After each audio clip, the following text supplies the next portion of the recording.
Thank you very much. All of us know that we are having this event in very different circumstances than what we are used to and how we used to do our local government week oversight. But we also know we all aware of the extraordinary circumstances in which we find ourselves as a country and as a globe. And that is why we are having our local government week oversight under the theme that we have actually agreed upon as we are having it today here. We are going to have a virtual engagement, and without much further ado, let me give over to the chairperson of the National Council of Provinces, Honorable Amos Butambi Masondo, to make the opening remarks and to welcome us all to this program that will take us throughout the week up until Friday. Over to you, Honorable Masondo. Thank you very much, Deputy Chair of the NCOP. Morning, everybody. Than what we are used to, Program Director, and how we used to do Honorable our Deputy local Chairperson of the government NCOP, Mayor Sylvia Lucas, Minister of Cooperative Governance and Traditional Affairs, Honorable Dr. Nkosazana Dlamini Zuma, Minister of Finance, Honorable Tito Mboweni, President of the South African Local Government Association, Councillor Mayor Tembisile Nkadime.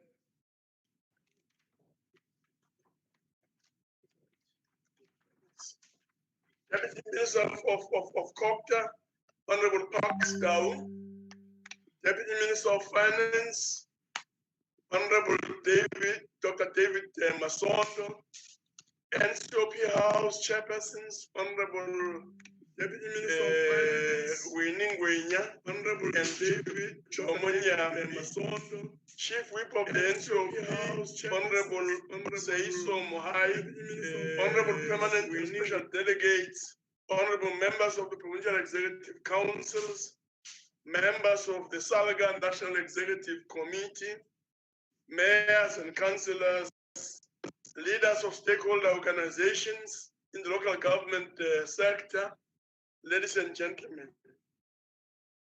Program Director, it is with great appreciation that I take this opportunity to make this opening and welcome remarks as we commence the 2020 local government week. This is held under the theme ensuring capable and financially sound municipalities. I would also like to express my gratitude at being directed to address the topic, working together to build a coherent oversight plan for capable and financially sound municipalities. Program Director, please allow me to once again, on behalf of the National Council of Provinces, to convey our heartfelt message of solidarity to the Dango family. We salute and will always remember Ahmad Dango, not only as a poet, a writer, a humanitarian, but for all the work that he did to help address the plight of the working people of our land and that of the poorest of the poor in particular. Kumdeni ngesithi izinyembezi zenu nathi ngezethu. The constitutional mandate of the NCOP is to ensure that the provincial interests are taken into account in the national sphere of government. The House is also charged with the task of making sure that through organized local government, space is provided for the participation of local government representatives in its proceedings. Over the years, we have come to realize more than ever before the importance of this arrangement. As such, there has been an agreement, or should I say, an understanding that their non-voting status should be changed to enable them to vote in the NCOP and thus form an integral part of the decision-making process. Some would argue that you still need to consider this recommendation and to find innovative ways of ensuring that it becomes a reality.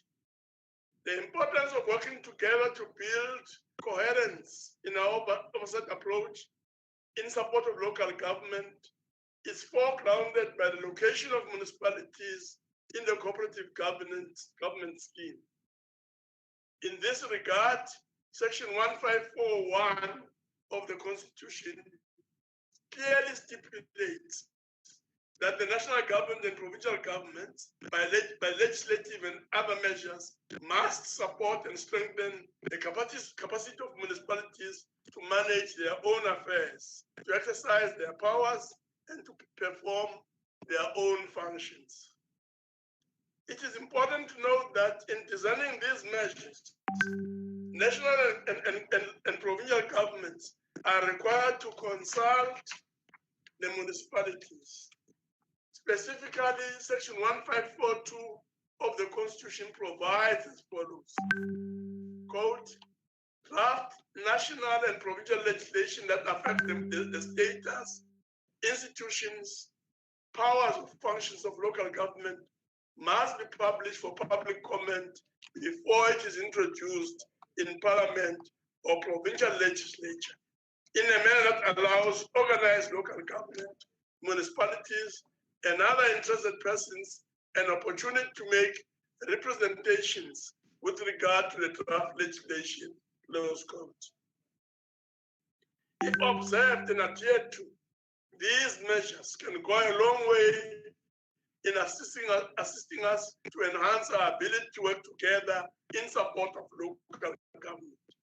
In order to fully understand and appreciate the significance of the special relationship between SALGA and the NCOP, we need to look at the role played by municipalities on a day-to-day basis in our democratic state. Our Constitution sets out the objects of local government as follows: to promote democratic and accountable government to local communities, to ensure the provision of services to communities in a sustainable manner, to promote social and economic development, to promote a safe and healthy environment, and to encourage the involvement of communities and community organizations in the matters of local government. In addition, Section 1522 of the Constitution speaks of the need for a municipality to strive within its financial and administrative capacity to achieve the aforementioned objects. It is because of this constitutional injunction that we are able to say without equivocation that local government is that sphere of government which is at the core phase of service delivery. Given this mandate, it is therefore of absolute importance that through the NCOP, organized local government enjoys the space to represent and speak on behalf of municipalities. The question before us then, which we must not seek to evade, is how to galvanize the actions of both national and provincial governments to build capable and financially sound municipalities. The answer to this question should take into consideration the fact that municipalities are not the same. At this point, one would like to commend the efforts made by the NCOP and SALGA in trying to give effect to the imperative of supporting our municipalities. The conceptualization in 2012 of this local government week program is a case in point. At its inauguration, the local government week program was intended to create a platform to share experiences and best practices and to provide an opportunity for national reflection on issues affecting local government. This in order to improve the lives of South Africans through accelerated service delivery.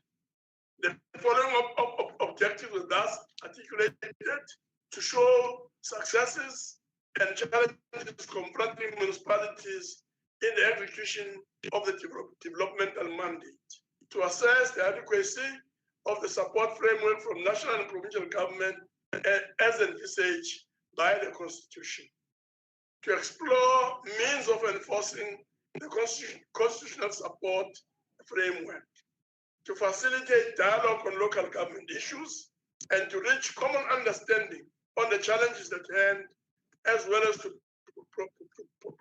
propose short-term, medium-term, and long-term solutions. Through this lens, Program Director, over the years, the Local Government Week program was used to explore ways and means of supporting municipalities through focusing on accelerating service delivery and addressing challenges through effective cooperative governance, the theme of in 2012, developmental local government, the theme in 2013, and treasury cooperative government for people-centered development, the theme in 2015, and land use towards integrated spatial planning, the theme in 2018. Program Director, given its character and design, the NCOP is better placed to facilitate cooperative government in a manner that allows local government to receive the necessary support in order to be able to perform its functions effectively. We therefore cannot, for lack of a better expression, claim innocence when the Auditor General makes the critical observation that over the past 3 years, there have been serious weaknesses in the financial management of local government, which have been characterized by poor quality of submitted financial statements and performance reports, prevalent use of consultants which yields minimal intended results, concerning financial health of municipalities which require urgent intervention, rise in fruitless and wasteful expenditure, high level of non-compliance with key governance laws, regression in compliance with supply chain management legislation, increase in irregular expenditure, and shortcomings in the development and maintenance of infrastructure. In the spirit of working together, we must agree that these failures cannot be blamed on local government alone. As I've outlined, the Constitution clearly articulates the responsibilities of national and provincial governments in relation to local government. We've always said that the NCOP stands at the center with regard to overseeing the implementation of effective intergovernmental relations and cooperative government in the Republic of South Africa. In order to give meaning to the oversight work of the NCOP, we need a shared understanding of how the NCOP can help promote a coherent oversight plan. This should start with us agreeing on the NCOP's orientation to oversight, which is one of the issues that were explored in the early days in the life of the NCOP. For example, one study conducted by Professor Christine Murray of the University of Cape Town and others in the Board of Literature that sought to understand the NCOP suggests that the NCOP's oversight function can be divided into the following 3 aspects. The NCOP's inherent oversight role as a House of Parliament, the NCOP's oversight to protect the integrity of the 3 spheres of government and effective government, and the NCOP's oversight in partnership with the National Assembly. The authors of this early reflective report note that the NCOP has a great degree of flexibility in the way in which it should fulfill its oversight role.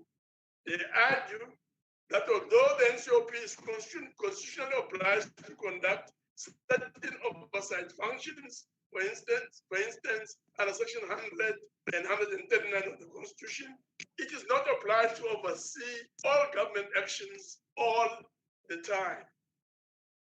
It can be selective, which allows it to provide important issues and review them thoroughly, rather than covering a great amount of ground superficially.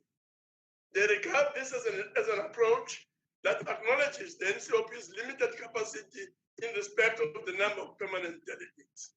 In choosing matters to focus on, they suggest that the NCOP might, for example, respond to specific needs or problems that have been brought to its attention, or review areas in which legislation is in place and has been implemented to assess whether the policy is successful and whether any glitches need to be sorted out. It is evident that in coming up with the Local Government Week, the NCOP intended to respond to the specific needs or challenges that have been brought to its attention with regard to local government. Currently, as is the focus in this year's program, the need is to contribute to the building of capable and financially sound municipalities. This is in keeping with the understanding that a more focused NCOP is likely to be more effective than the one that covers, in inverted commas, a great amount of ground superficially. At the beginning of this current term of Parliament, in its wisdom, the NCOP resolved to focus, amongst other things, on strengthening oversight and accountability to ensure the implementation of government objectives. The aim is to contribute to the improvement of the quality of lives of people. As participants in this virtual conference would recall, the National Development Plan advocates strong oversight and the mainstreaming of citizens' participation. The Sixth Parliament has thus committed itself to strengthening its oversight over the executive. We understand that strong oversight will require deeper insights, some of which we hope to gain from this exercise in relation to the sphere of local government, as well as deeper scrutiny and more effective involvement. These bold steps taken by the NCOP are in line with the policies of the governing party in its 54th resolution that the building of a capable and developmental state at all three spheres of government must be achieved through the following 6 measures: strengthening political institutions to deliver on their mandate, ensuring the state plays an important role in driving economy and society, building effective integrated planning and service delivery systems, ensuring civil society works with the state in achieving these goals, strengthening and professionalizing public administration, particularly top management and delivery sectors, building the educational feeder system to produce developmental skills, technical and professional personnel. I must say that since the beginning of the term of Parliament, there has been a major improvement in the level of cooperation between the National Assembly and the NCOP in the manner in which the committees of the different houses conduct oversight. This is our contribution to promoting a coherence in oversight practice. This approach establishes areas of convergence, while on the other hand, it helps us to enhance those aspects that makes us distinct. It is the view of many role players that mechanisms must be developed to ensure that the NCOP plays a catalytic strategic role in articulating provincial and local government matters. Improved planning and the level of predictability of our program will, without doubt, go a long way in assisting the provincial legislatures and municipal councils to contribute to the achievement of a coherent oversight plan. This should give the members of the executive sufficient space to play their roles unencumbered by the weaknesses in how the oversight function is coordinated by the legislative sector. Program Director, let me conclude by seeking refuge in the words of the late President of the Democratic South Africa, Mr. Nelson Mandela, President Mandela, at the final sitting of the first democratically elected parliament in 1999.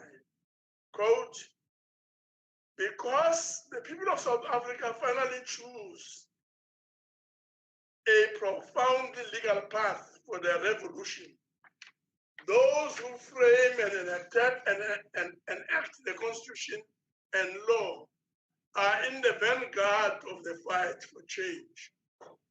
It is in the legislatures that the instruments have been fashioned to create a better life for all. It is here that oversight of government has been exercised. It is here that our society in all its formations have had an opportunity to influence policy and its implementation, close quote. With these opening remarks, I am personally looking forward to very fruitful engagements on how we can collectively ensure capable and financially sound municipalities. Thank you very much. Thank you very much, Chairperson. And with that, we also want to welcome all of you to this auspicious occasion. And we will now request that the Honorable Minister of COPTA, Mama Nkosazana Dlamini Zuma, continue and deliver the keynote address that will speak to the challenges and opportunities of local government in advancing the fundamental tenets of a developmental state. Over to you and welcome, Honorable Minister. Thank you very much, Program Director, Deputy Chairperson of the National Council of Provinces, Ms. Sylvia Lucas, Honorable Chairperson of the National Council of Provinces, Mr. Amos Masondo, Honorable Chairperson of the Select Committee on Cooperative Governance and Traditional Affairs, Water and Sanitation and Human Settlements, Mr.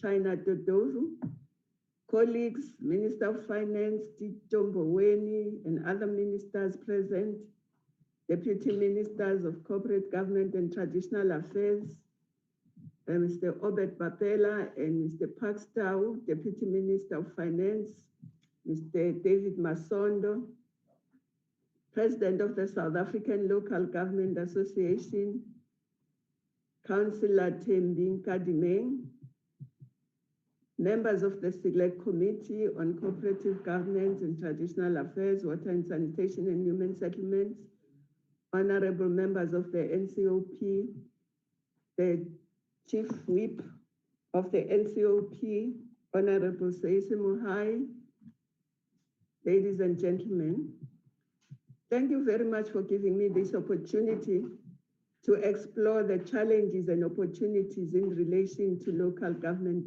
developmental states.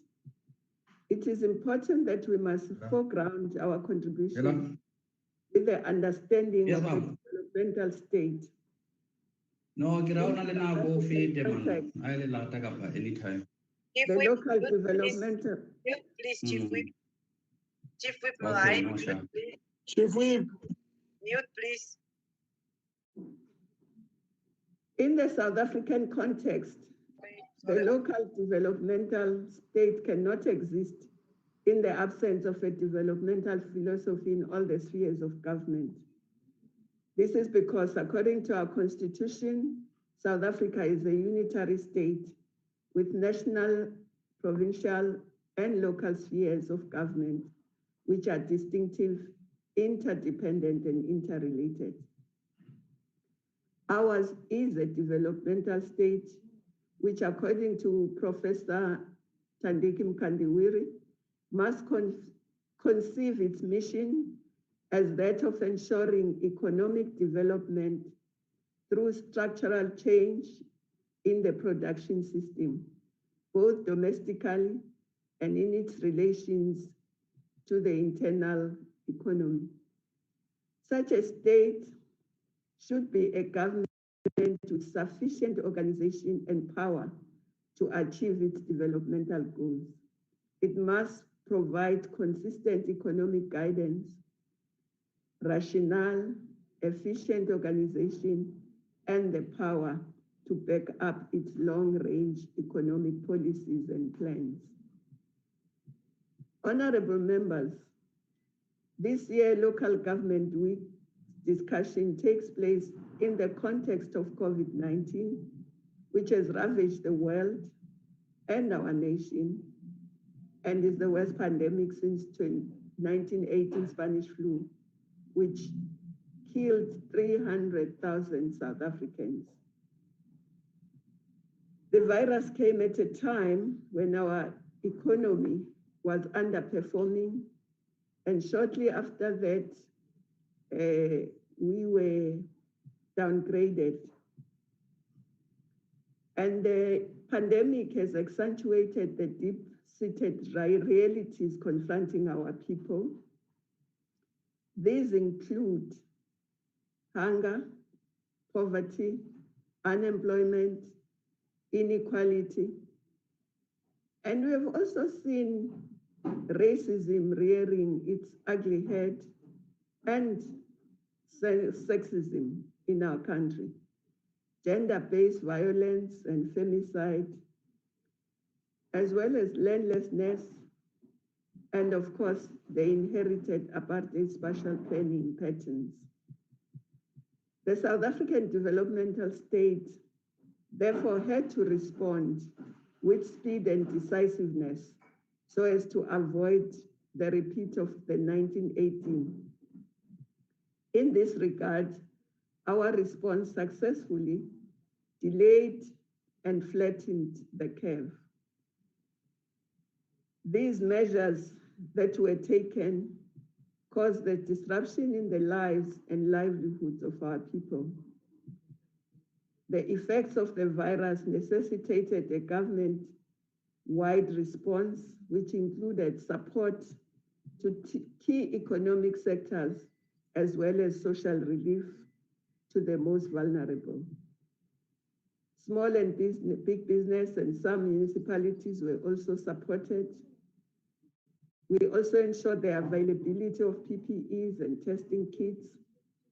Utilizing the risk-adjusted strategy, we balanced saving lives and livelihoods by minimizing the risk of infection and increasing the readiness of our health system. Ours has been a globally acclaimed response, but unfortunately, some have lost their lives during this pandemic. We take this opportunity to extend our condolences to their loved ones, families, friends, and colleagues.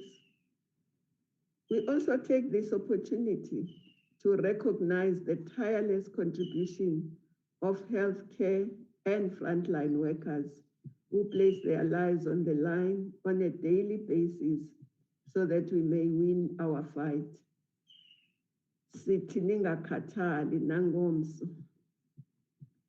As we advance in the fight against COVID and opened up our economic activities, we must remember that the virus does not move. It's moved by the people. And at level 2, as more people move, so are the chances of the virus moving. So we must therefore keep to the health protocols, wearing masks at all times, frequently washing our hands, sanitizing surfaces, and maintaining a safe social distance. We must also protect those who are elderly and may have comorbidities by ensuring that where possible they stay and work from home, And when we visit them, we must wear masks, observe all the health protocols. Our individual and collective actions will determine whether we will experience a second surge and how that second wave will be. Experience in other countries like Spain and France show us that actually their second wave has been more severe than the first one. So let's try and do everything to avoid that happening here in South Africa. Honorable members, with every dark cloud, there is a silver lining. Even with COVID-19, we see it as an opportunity to reset our developmental pattern, to restructure and transform the ownership patterns and the structure of our economy. It has also shown the need for a caring developmental state, which must address the social and economic conditions confronting the masses of our people. Indeed, our state must act beyond creating an enabling environment. It must be an active participant in the economic and social development of our nation. In this context, we must remind ourselves that the Constitution ascribes developmental responsibility to the local government and calls on provincial and national government by legislation and other means to support and strengthen the capacity of the municipalities to manage their own affairs and exercising their powers. In performing its function, local government has been challenged by governance and political challenges. In this regard, local government has had lots of challenges. One, sometimes there is an inappropriate and sometimes toxic relationship between the political and the administrative realms. Sometimes there is also a mix of political, business, administration, which is not helpful. At times there is political fighting also, and sometimes we also see some local government members losing their moral compass, and we see corruption, thus eroding the trust between government and citizens. But let me hasten to say, this is not all of local government. There are municipalities that are working well, that have got good governance, and that are not corrupt. But let me also say that some challenges exist in the administration. Sometimes there are vacancies that are not filled, which are crucial. Some municipalities go on without MMs, as CFOs, supply chain, and so on. And sometimes there's a long turnaround in terms of filling those posts. And at times, even when those posts are filled, they are filled with inappropriate people, sometimes without the qualifications. And sometimes they are filled by friends or nepotism. So there are problems in some of the municipalities. And of course, there are also challenges around the financial management. And as you have seen, the 8Gs report, some of the municipalities still have lots of wasteful expenditure, and generally their audit results are not good. and there's problems in the supply chain management. And all these challenges result in poor service delivery, in poor utilization of the budget, and therefore dissatisfaction of the citizens. And remembering that local government is where our citizens experience government.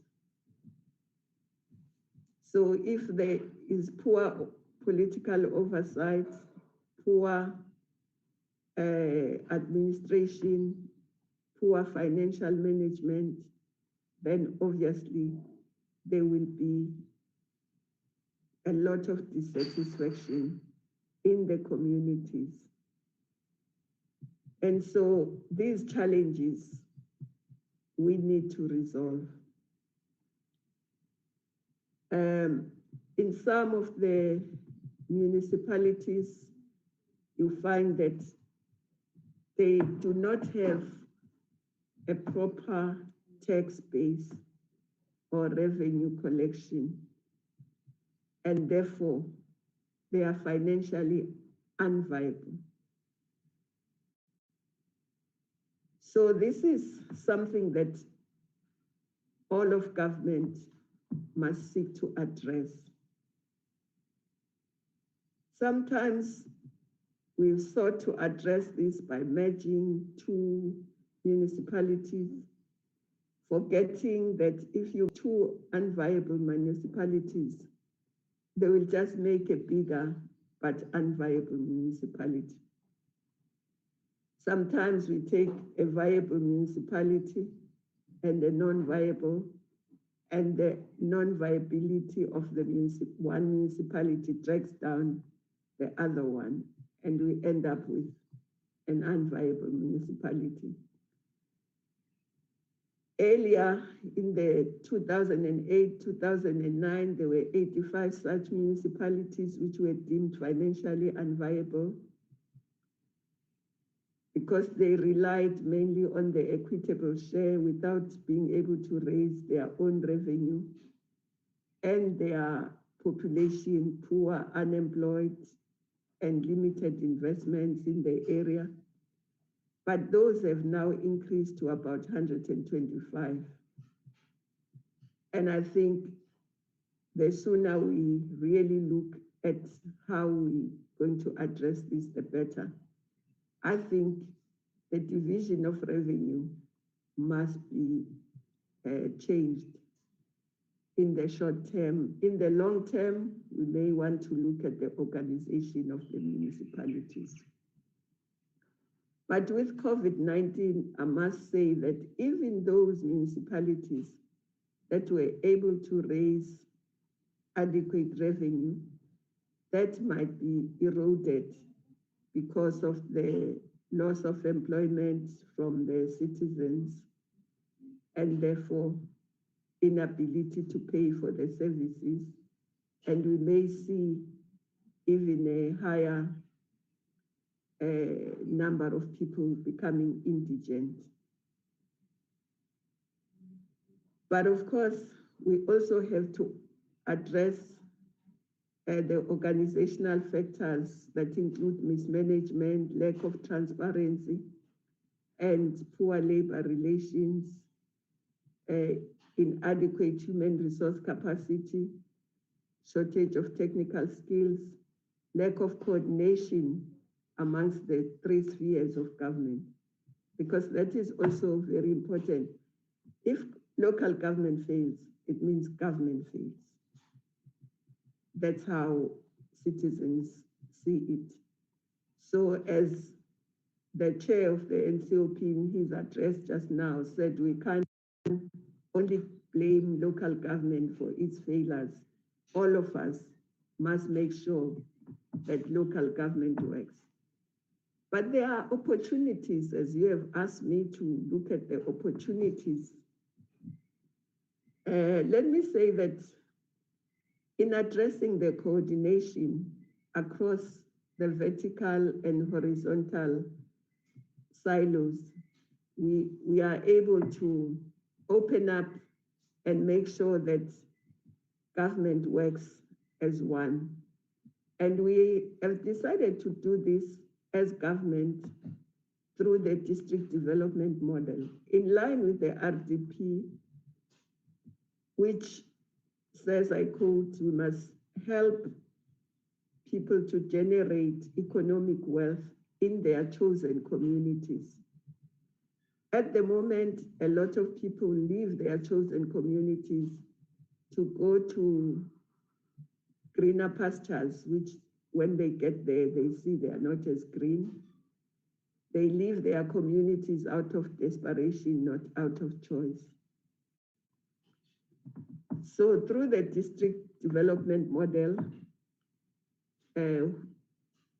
we want to make sure that the Intergovernmental Relation Framework Act is put into action.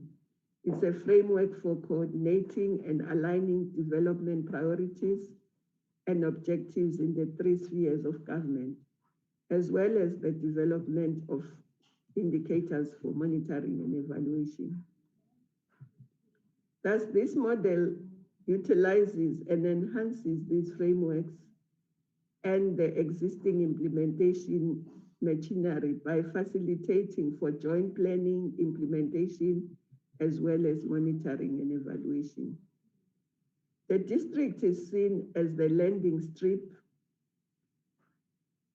around which capacity and investment can be crowded in to support local economic development and to support the local municipalities.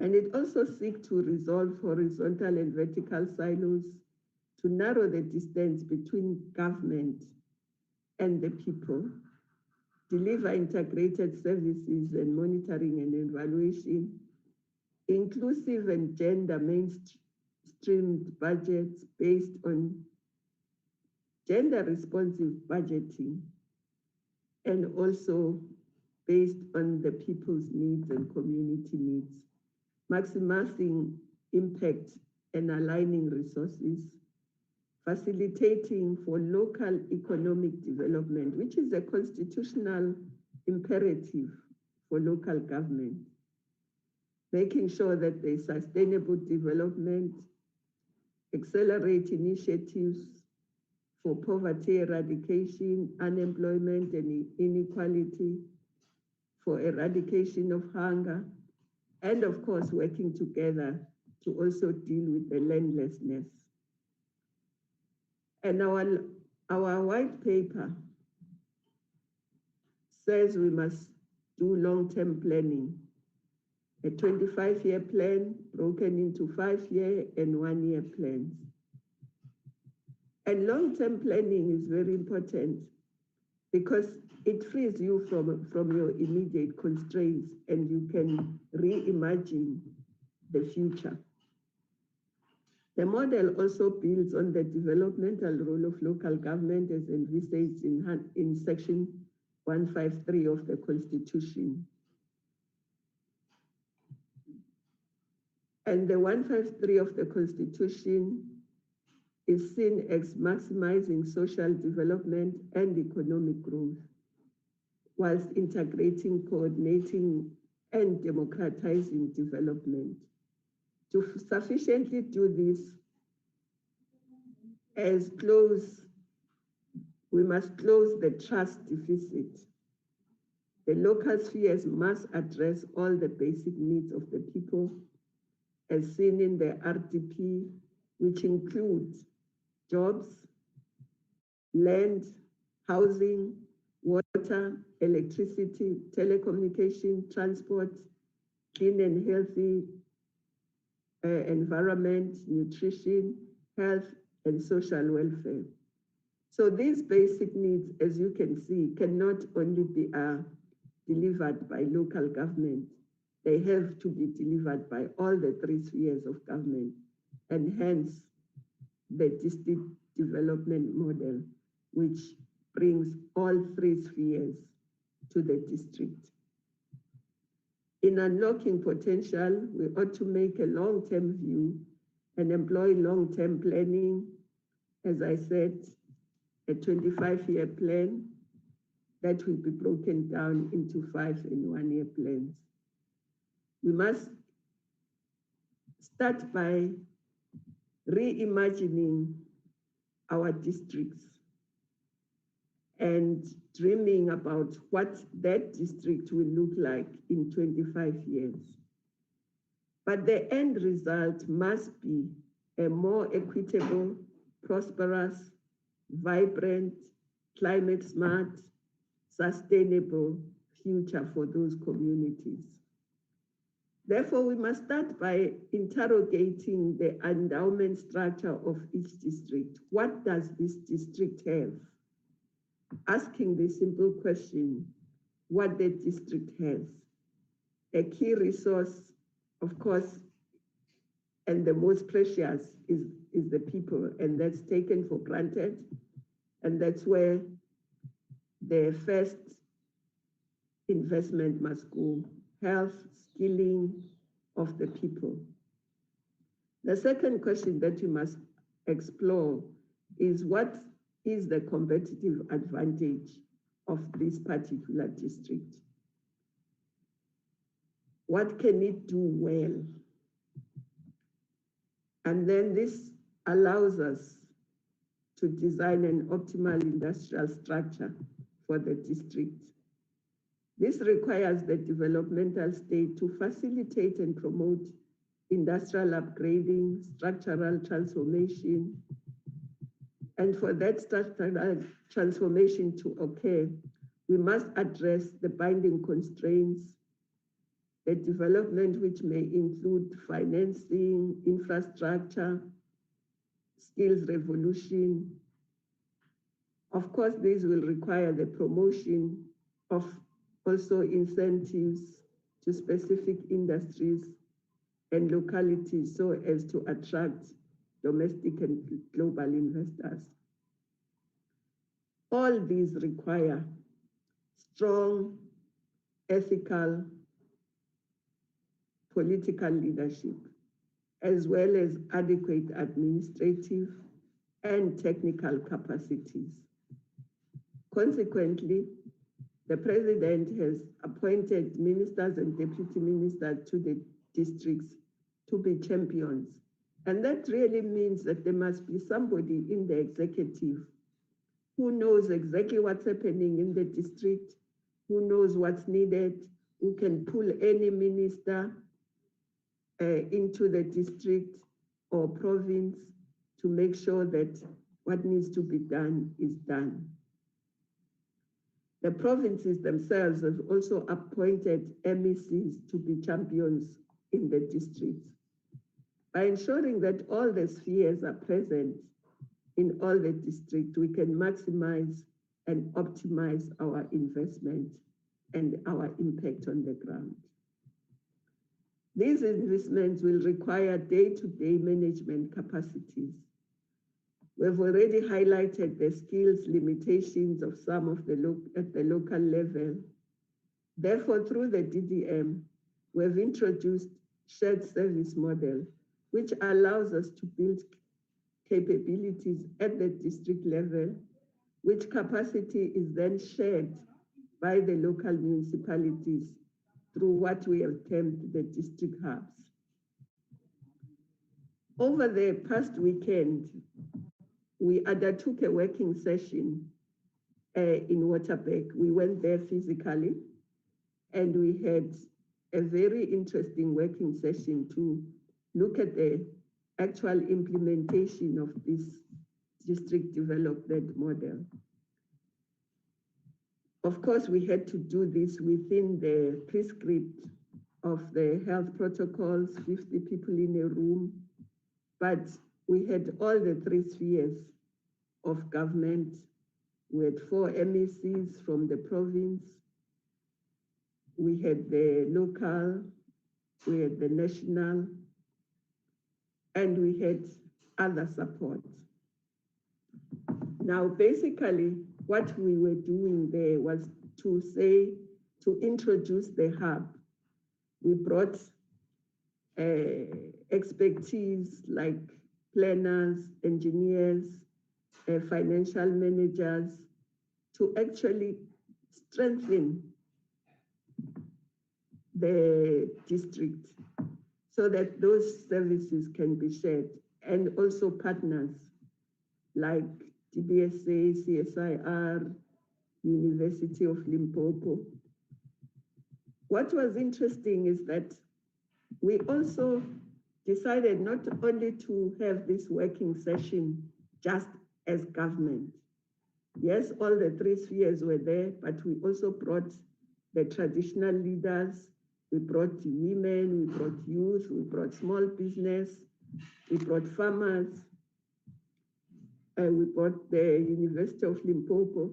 We also brought a big business, for instance, we brought the business from the public-private growth initiative that a national government has been working with. And some of those business actually big business happened to be also residents of Waterberg. So we were all in one room and we were having discussions about just reimagining Waterberg and what should Waterberg look like. And we went through the same process of saying, what is the endowment of Waterberg? What does it have? And one of the three things that we highlighted was agriculture, both in terms of gaming, hunting, but also we said it has a great potential for producing food and meat. We also looked at mining, we looked at tourism, but also its geographic location is very strategic. It connects Botswana, it connects Zimbabwe, it connects with 5 other provinces. And of course, we learned that over 38% of the province's agricultural land is in that district. But unfortunately, we also learned that it's owned by a few white people. So not people, men. And therefore, we need to get land also to other people. The emerging farmers, for instance, raised the question of land, that they needed more land so that they stop being emerging farmers forever and become commercial farmers and bring more food security and exports in the area. We had another farmer talking about how he had moved from cattle farming because they were stealing his cattle into crocodile farming. And now he's exporting crocodile meat and exporting skin from the crocodile. Young, small business also were there and telling us what they need. And they emphasized the need for government to make it simple to access the 30% set aside, because they say it's there on paper, but it's so onerous to access it that in the end, very few people are able to access it. And they asked us to make sure that government as a whole understands that, the province and national, so that they can be able to utilize and grow as small farmers. Women also spoke about their needs, the young people. So it was a very exciting. And the University of Limpopo said what it can bring and how it can support the district. But clearly, also we realized that, as we have realized before, that planning for Waterberg, you have to also look at the plans of other districts and probably other provinces, because there are linkages. We also understood that one of the constraints for mining is availability of water. There are still lots of mining licenses that have not been utilized, partly because of lack of water. So we have to deal with that. But also land, 47% of the population in Waterberg, largely black, live only on 7% of the land. So the land question there is very urgent if we are to reimagine Waterberg and develop it to being a prosperous district within a prosperous province that both the province of Limpopo and Waterberg has the potential for being. Tourism in that area, beautiful part of the country, and it's also one of those. So working together, we can and we are going to develop the district model, and every district will have to do the same exercise. What does it have? What is its comparative advantage? And how can government as a whole, 3 spheres, make sure that we develop the industrial base? Waterberg, agro-processing, and maybe together with other districts, beneficiation of the minerals. So the potential and the possibilities and opportunities are huge, but they need all of us to work together. And only through carrying out the same vision, working together, we can secure the reimagined Waterberg, the reimagined South Africa. We would encourage the NCOP in its oversight visits to visit these districts and come up with more ideas, and we can all work together. More importantly, we also encourage the NCOP to contribute to the district development model by using the oversight visits, all the districts, to work with us in the reimagination of these districts and communities. And also in working out the 25-year plans in this district. We must believe in what Ben Okri said.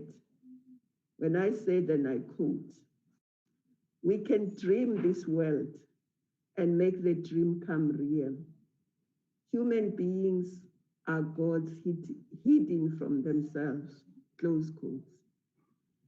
So ours is a developmental state that is committed to supporting and facilitating for a reimagined country where our communities are sustainable, where our communities are prosperous, vibrant, climate smart, where our people live where they choose, not move out of this desperation, because we know they move to the metros, they move to the big cities, but when they get there, the infrastructure is not ready for them, the economy is not ready for them, they don't get jobs, they don't get housing, they sometimes live in very difficult conditions of squalor. So it is imperative around this developmental state to develop every region, economically, socially, culturally, so that people can live where they choose and not where they are forced to go. It was the apartheid system that forced people to go to the work in the mines even if they didn't want. Now we can't continue with that. Even our spatial planning must change. It must be a reimagined spatial planning. And we need land to ensure that we change that apartheid spatial planning, which we saw how disadvantageous it is. And it was accentuated also during COVID because people had to travel just to get groceries. People have to pay and travel long distances to go to their jobs. And clearly, this spatial planning adds to the poverty of people because some of the workers actually use a third of their salary just in transport. And that accentuates their economic situation, which is already precarious. So colleagues and honorable members, I think there are lots of opportunities. Yes, there are challenges, but there are lots of opportunities. Working all of us with SALGA, with the 3 spheres, with the 2 houses of parliament, and with communities, business, academic institutions, we can make this country a great, prosperous, and have equity. We can close the inequality, but we have to develop the districts. The digital divide must be closed, which we saw widening during this COVID. So I think the opportunities are endless, both for local business and for investors, international investors, but we have to work together. So I thank you for this opportunity, and hopefully we will not just end this discussion and this engagement during local government week, but we will start to visit together sometimes to these districts so that you can interrogate us on the ground, but also give us good ideas on the ground with the people of the district, with all the 3 spheres of government.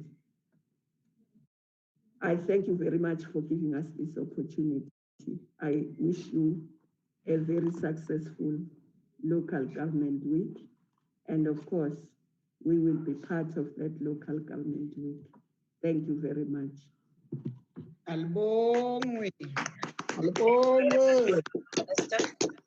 Thank you. That input was indeed setting the tone for our local government week.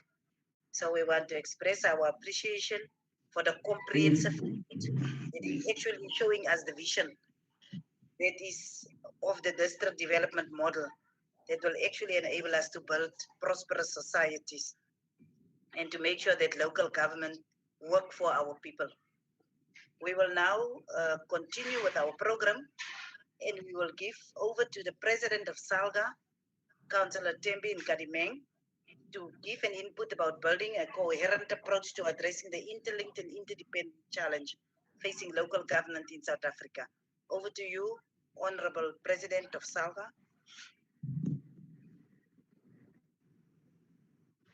Thank you very much, Deputy Chairperson. Let me start by greeting the Chairperson and the Chairperson of the NCOP, the Honorable Ministers, Nkosazana Dlamini Zuma, and Honorable Minister Mboweni, Deputy Ministers in attendance, Deputy Minister Tau, Deputy Minister Mapela, Deputy Minister Committee on COCTA, Water, Sanitation, Human Settlement, Mr. Dudovu, our Chairperson of the Portfolio Committee on Cooperative Government and Traditional Affairs, Mayor Mutambi, MECs present, our honorable members of the NCOP, mayors, director generals, and other members of the public service who are in support. Of the Local Government Week to give our input as the South African Local Government Association. Honorable Deputy Chairperson, since the launch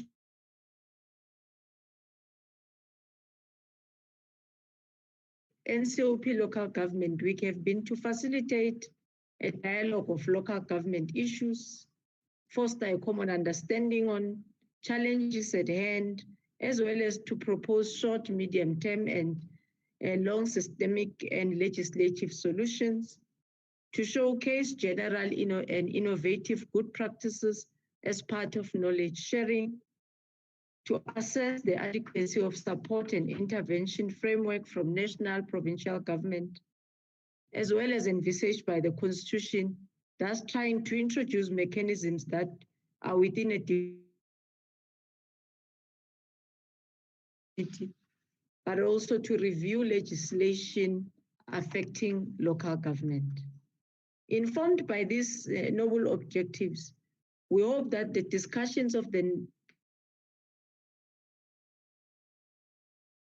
long-lasting, practical, and sustainable solutions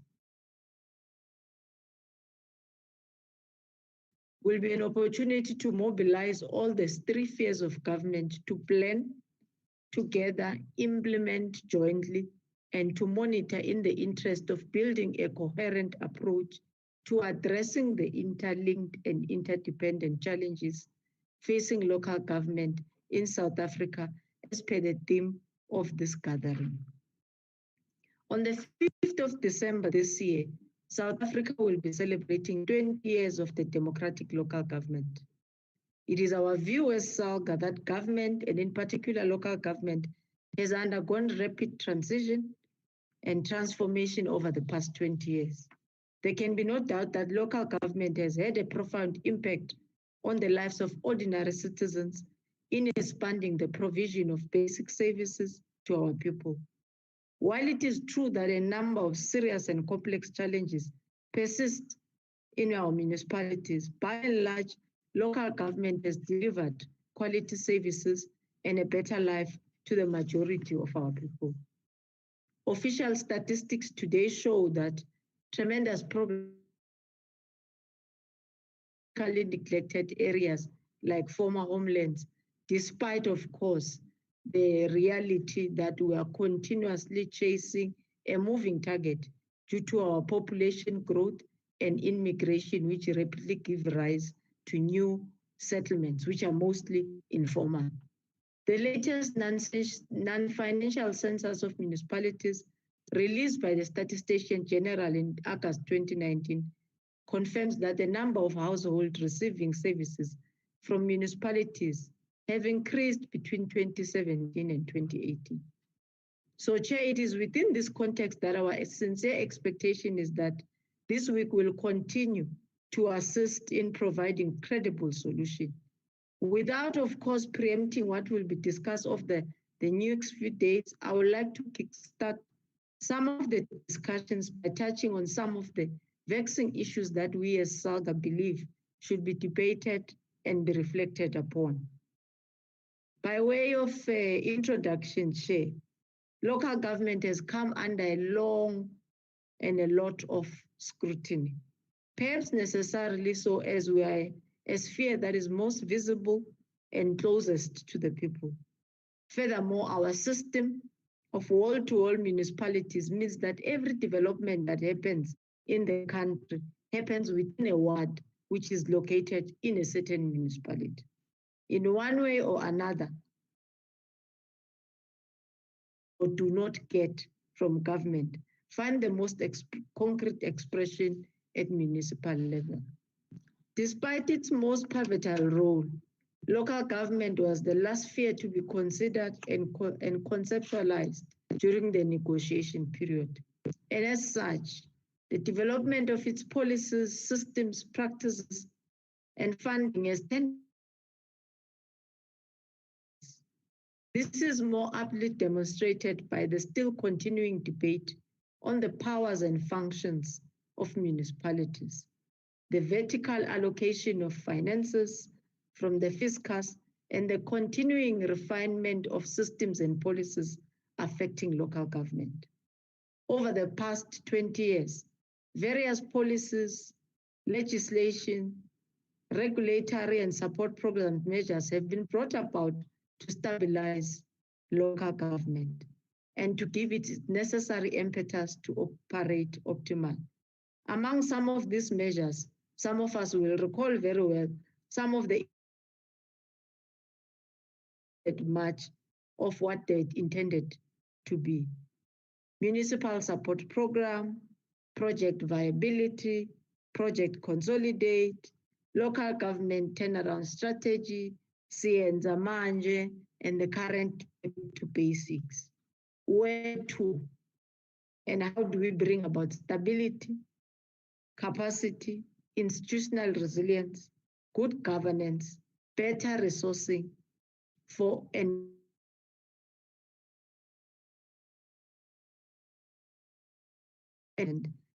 challenges attended to. Considerations has to be given to political, institutional, financial aspect as a package instead of wanting to deal with them. Some of the issues that require further detail of elaboration in the next 3 days and of course beyond. Firstly, political governance matters. It is our observations that the outcome of 2016 municipal elections is that 2/3 of the elected councillors comprised of new deployees to the sector. This huge change of leadership resulted in a loss of institutional memory and imposed on the sector a need of escalated induction, training and capacity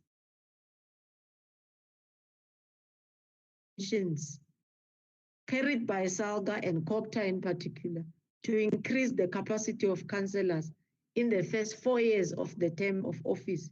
The gaps today are still blatant, and the recent developments around COVID, as the minister has touched on some of the COVID realities, have further exposed serious weaknesses in the leadership of many councillors.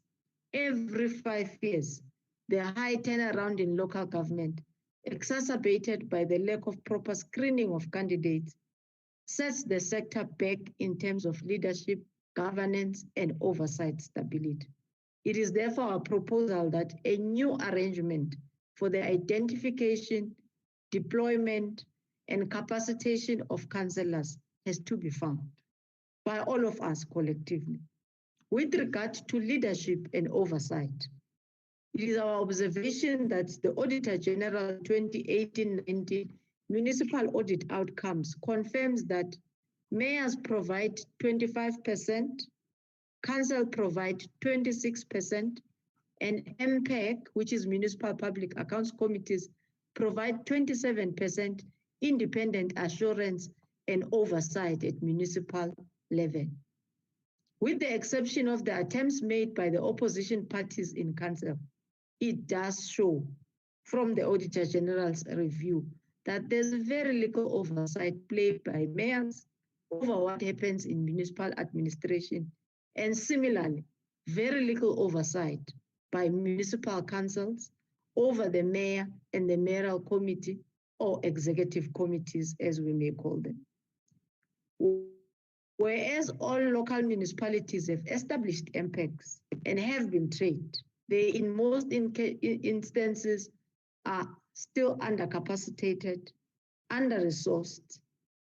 Junior councillors have been deployed to lead, and most of their oversight recommendations have no binding effect, with very little follow-up or execution.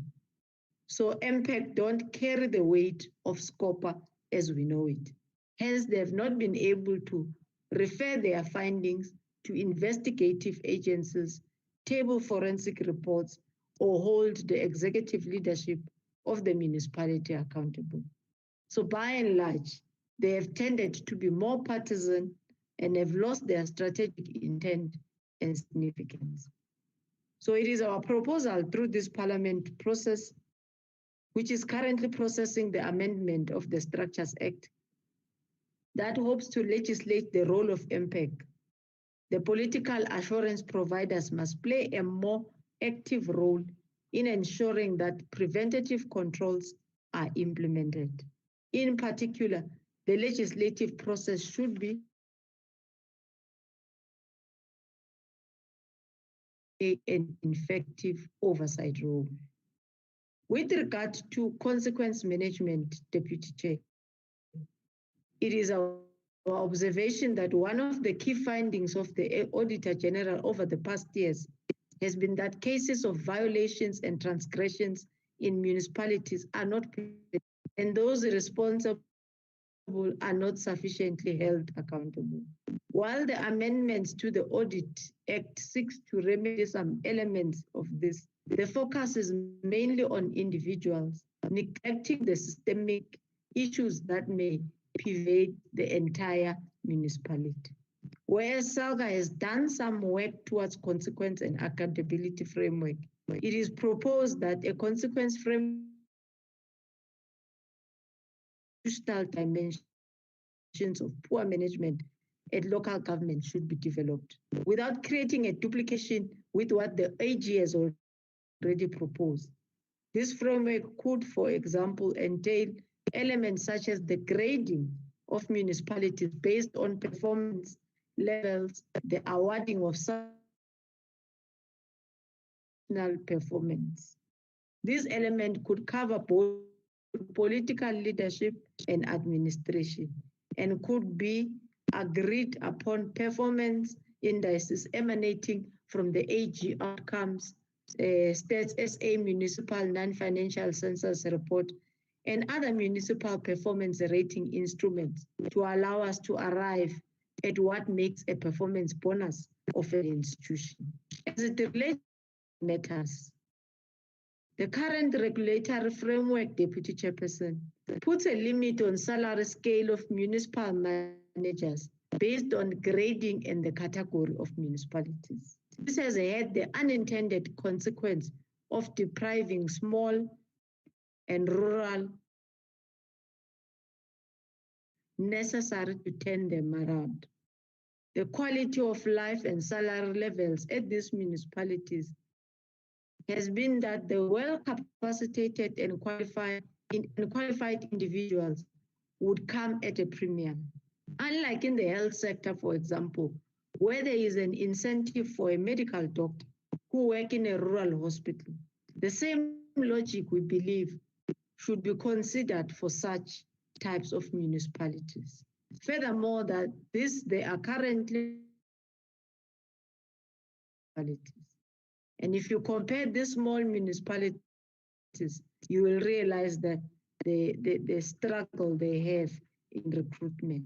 So when recruitment is done, this tends to be messy, a long and tedious process resulting in allegations of poor appointments, inappropriate cadre development, process manipulation, and functional outcomes, etc. While we acknowledge the role of each municipality as an employer, we propose that a legislative reform be considered and canvassed with the unions and other role players so that transversal panel comprising of provincial treasury, provincial caucus, South African local government associations, and union representatives be. This mechanism will ensure uniformity of process, considerations, and outcomes, but it will also avoid the current unnecessary dispute between municipalities and MECs about the end of concurrence in appointment of municipal manager, municipal. Various reforms have been brought about in the past couple of years to improve the local government sector. The most recent of this has been the introduction of MSCORE, which is the Municipal Standard Chart of Accounts by National Treasury. A couple of other regulations and reforms are in the pipeline, for example, from DPSA. Most often, these reforms are not properly costed, nor are municipalities given sufficient technical, personnel, and financial resources to execute them. This tends to change a cost to huge financial and compliance burden on municipalities and does need to be resolved urgently. In technical matters, the white paper on local government intended a developmental role for local government. The intended role was accompanied by certain policy assumptions in the focus of the new local government system on how the system will be resourced and supported. Towards the 20 years of the democratic local government, following questions needs to be answered. Do the assumptions still hold? Is the current two-tier system as prescribed by the Municipal Structures Act still relevant and necessary?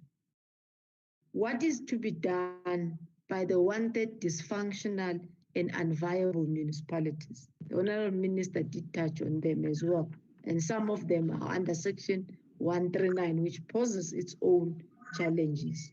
Where next the demarcation instrument has to be utilized. SALGA is often viewed as central to addressing these challenges. The reviewal of vertical allocation of resources needs to be dealt with.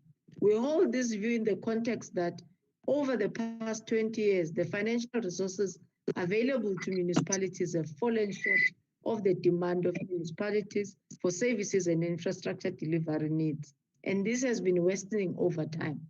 This is further complicated by the current state of the economy,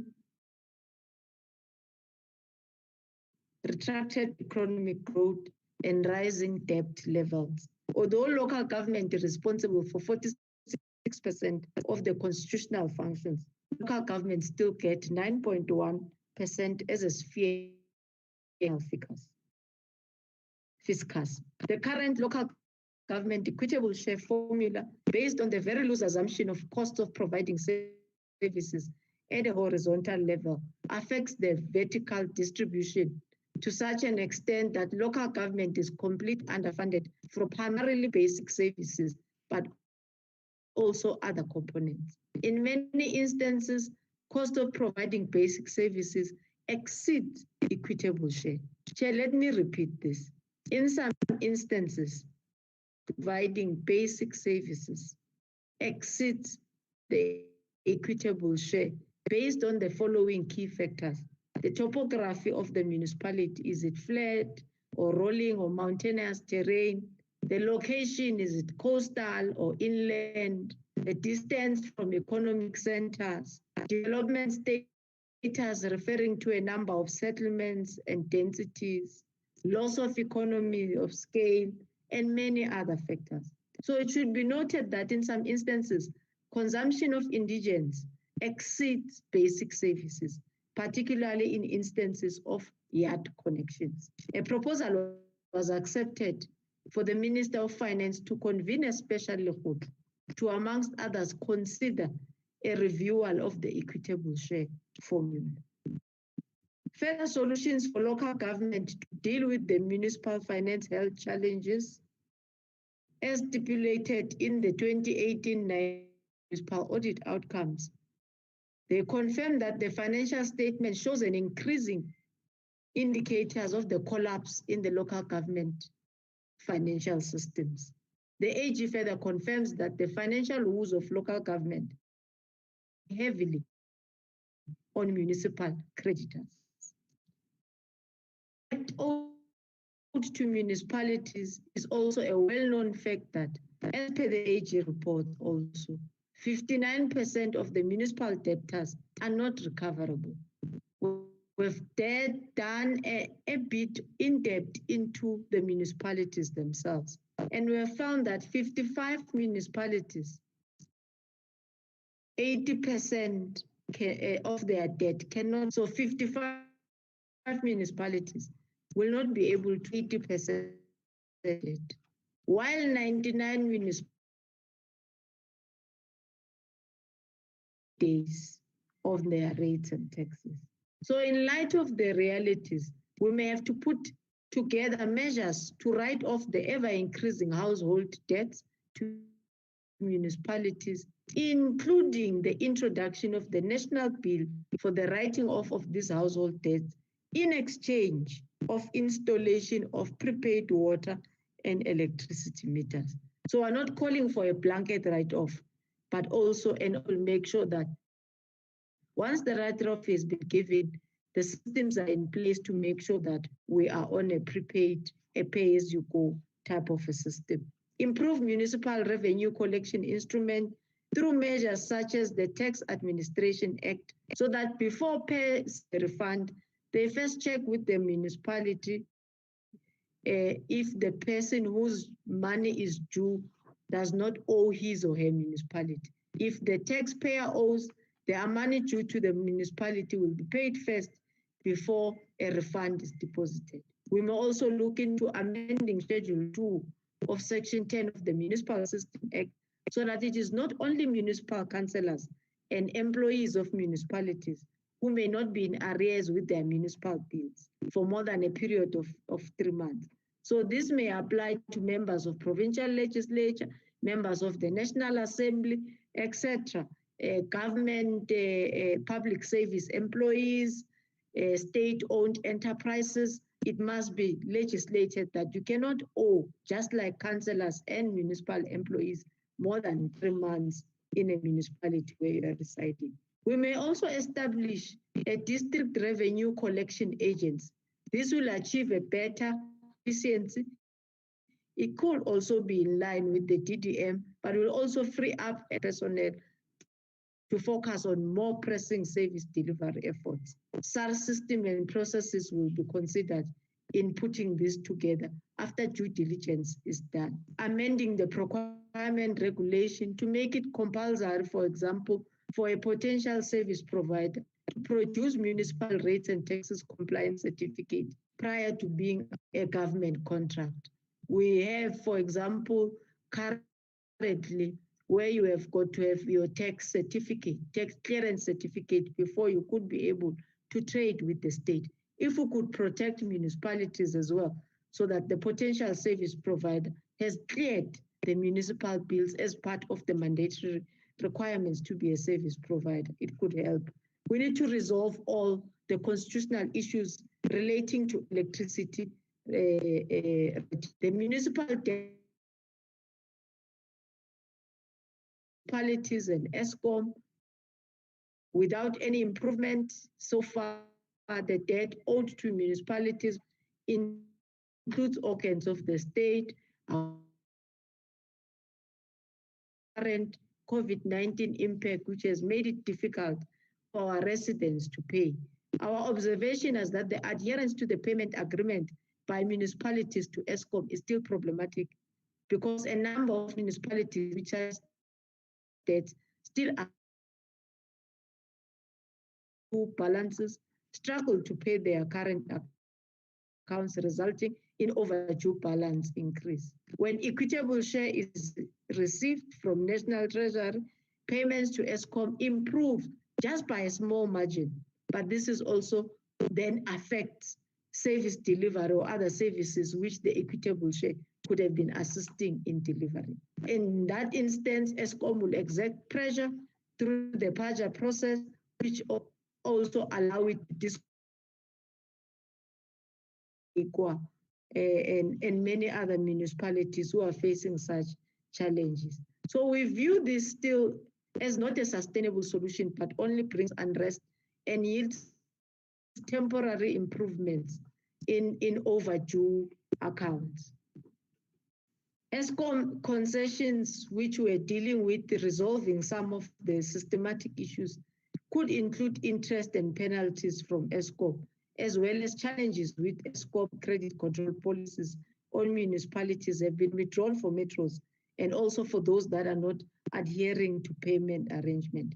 It is our view as SALGA that the systematic issues that affect all municipalities and not just those that owe municipalities. Implementation of these concessions needs time. The improvement will be seen gradually. So we recommend that government should take this.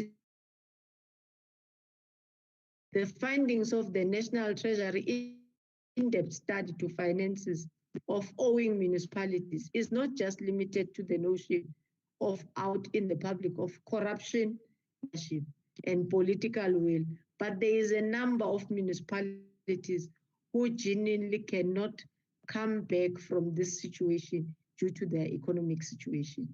This needs pragmatic solutions from government. Honorable Chair, lastly, it will be important that today in the coming 3 years beyond, will also resolve matters related to the devolution of government. The National Development Plan indicates that the trends with powers and in South Africa has been a greater differentiation in the treatment of municipalities. The Constitution itself allows for the differentiation in the assignment of powers and functions to municipalities through the distinction between local and metropolitan municipalities. There's also been a differentiation in the powers assigned to local municipalities. For example, the provision of bulk infrastructure and network services such as water and sanitation. The following has been a concern to us as SALGA for the last 19 years of the democratic local government system. One, the lack of clarity on the current allocation of powers and functions is problematic and in some instances hinders on service delivery, with municipalities often being unable to make the kind of developmental impacts they are responsible for, as they do not have the necessary critical areas. And secondly, for quite some time now, there's been much debate about the functionality and effectiveness of the two tiers municipalities vis-a-vis local municipalities have been questioned because their functioning has been fraught with confusion, conflicts, and uncertainty.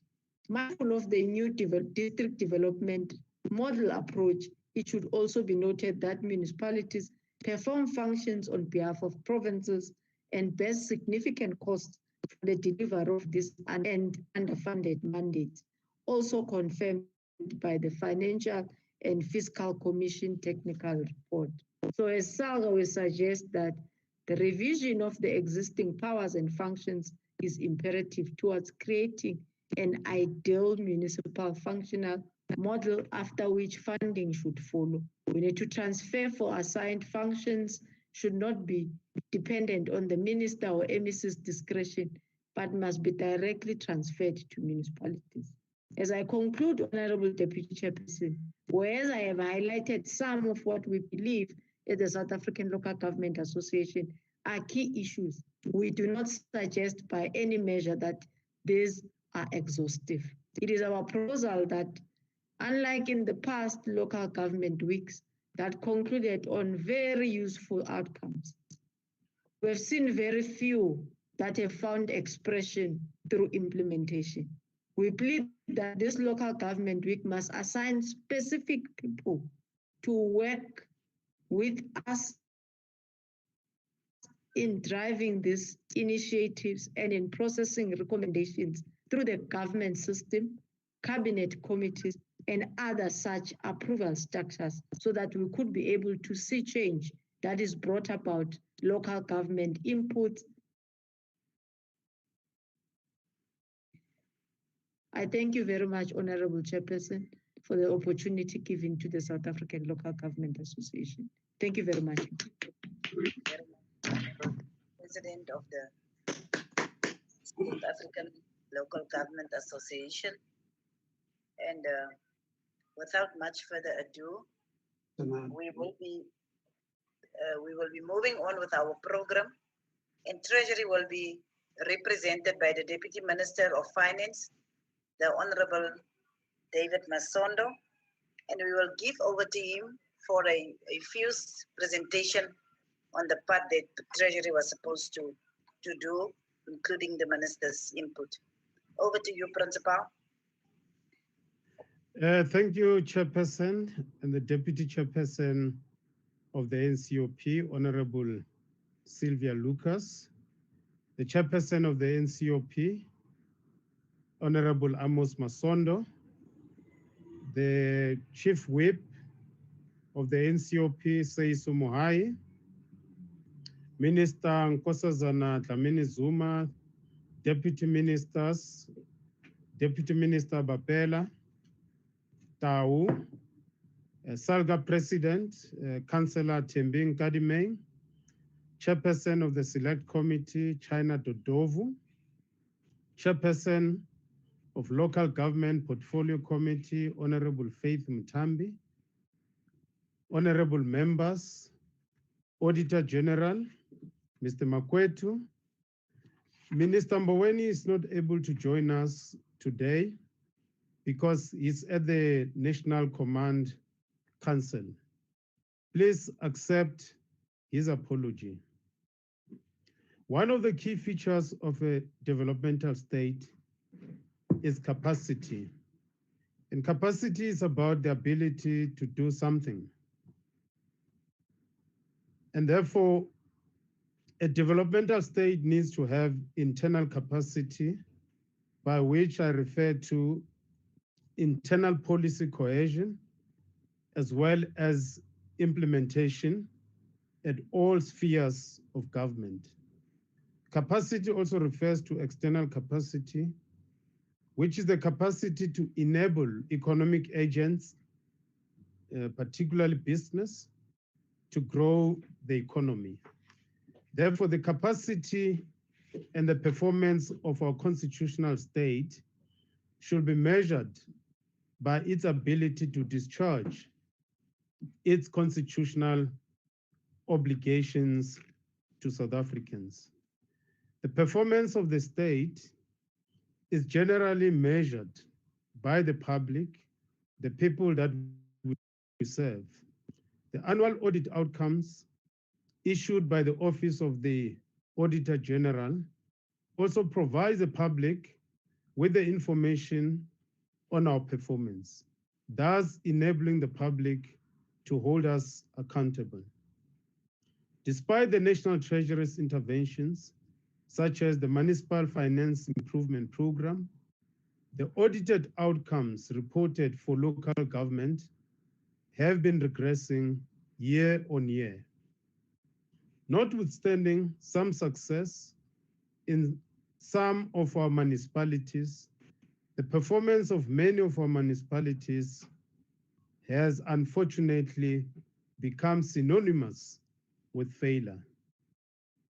There have been evident convergence in the findings between the AG, the National Treasury, as well as the Department of Cooperative Governance. In order to understand the continuous interventions in fixing the problems in this important sphere of our government, we need to first understand the problems that are plaguing the sector in terms of revenue and expenditure and financial management broadly. The problems in this sphere are multifaceted. Problems besetting our local government and the required interventions can be grouped into three areas, namely administrative challenges, structural challenges, political/people challenges. The AG has cited poor financial management, poor governance, poor oversight, poor leadership in municipalities as the root causes for the poor financial performance in our municipalities. As Minister Dlamini Zuma stated, it is also noted that there's a growing political meddling in administrative matters by some of our political leaders, which causes a huge strain in terms of relationship between the political arm and the administrative arm of our local state. In addition to this, many municipalities approve unfunded budgets. Councils approve budgets that are not credible. They approve budgets that are not based on realistical anticipated revenue and expenditure. By so doing, they effectively begin their financial years through failure. COVID has worsened our economic performance. COVID has created worldwide social and economic turmoil. For the South African economy, the pandemic added more fuel to an already raging fire. Even before COVID-19, our economy was already in trouble. As Minister Dlamini Zuma indicated, our sovereign credit rating was downgraded to junk status by Moody's. This represented a double blow for our economy. Even before COVID, our economy had already undergone several changes, which has had an impact on municipalities and their ability to generate revenue. The disruption by COVID of the economic activities means that the revenue base for our local government continues to shrink. The inability of the central government to raise revenue due to the poor economic activity means that the revenue transfer to local government will also decline. The unemployment rate will increase. Many of our people cannot afford basic services, thus increasing the number of the indigents. There are, however, many who also choose not to pay for the services. The ability to pay and the willingness to pay for municipal services represent challenges to the revenue of the local government sphere. The prospects for more allocation to the local government sphere are very low, if non-existent. Since 2009, we've been running a structural deficit. That is, our deficit is not just temporary or cyclical, it is structural. So for more than 10 years, our expenditure has been higher than the revenue. We project that our debt will be 140 to the GDP if nothing is done about this situation. Cabinet is committed to reduce the debt and obtain a primary surplus in 2024. This will be done through growing our economy, but also adjusting our expenditure downwards. Despite this projected reality of declining revenue, expenditure budget of municipalities are not adjusted accordingly. Therefore, municipalities are inevitably planning to spend more than they can actually achieve or receive in terms of revenue. As earlier said, approval of unfunded budgets is one of the main contributing factors to the financial distress faced by our municipalities. The solution to this problem is that municipalities should only budget for and spend revenue that they've received or which they are realistically likely to receive. These sentiments, these views and solutions have been constantly echoed, but they are not implemented by municipalities. Chairperson, we are not giving up.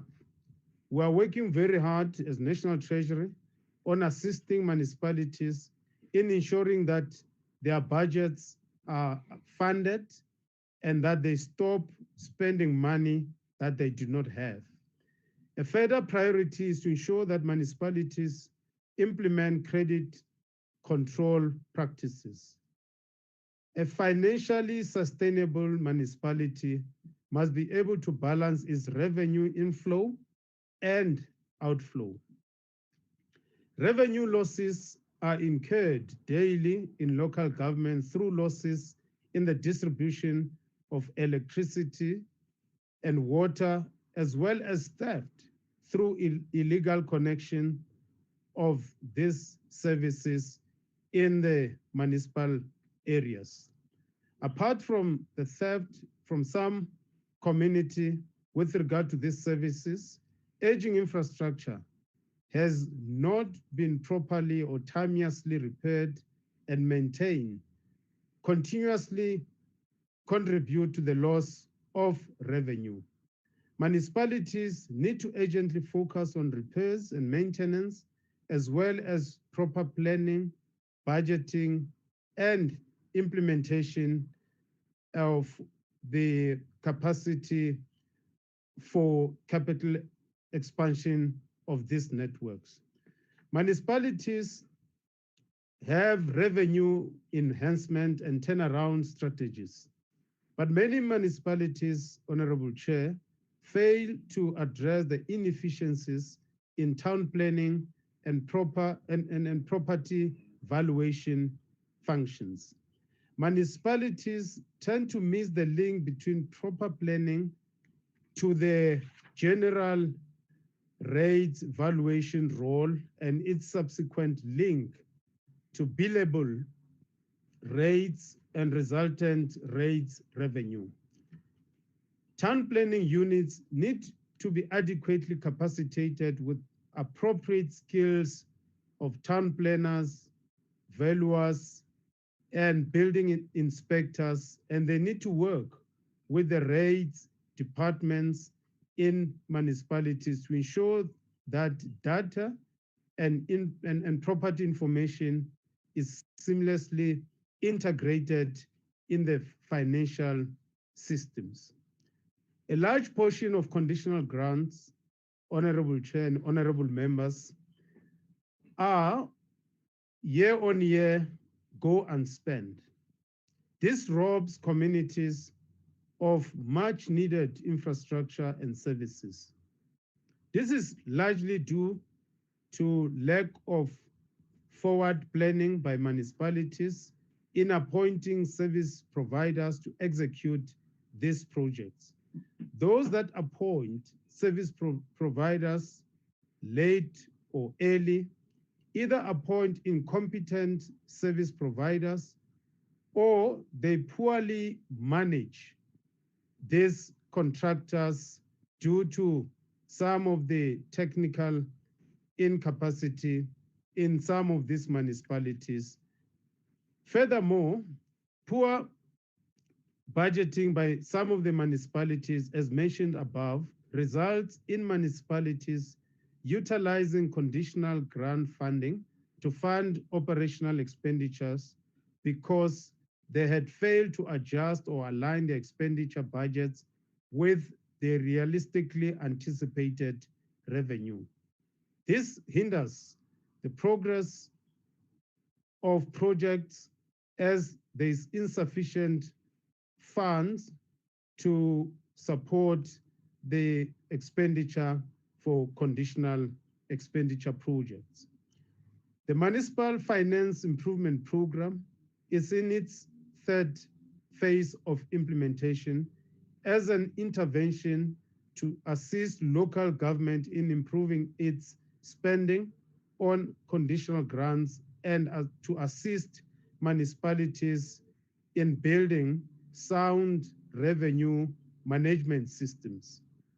Some of the interventions to deal with the administrative issues include a continuation of capacity building and support through an extension of the Municipal Finance Improvement Program. Last year, Honorable Chair, the Budget Council endorsed a strategy by the Team Finance, which consists of national and provincial treasuries, to address municipal performance failures.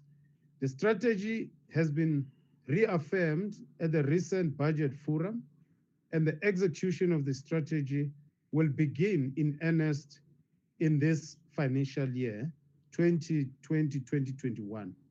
The strategy is centered around the clarification of institutional arrangements and the identification of strategic focus areas in the form of 6 game changers that will inevitably lead to a capable and financially sustainable local government sector.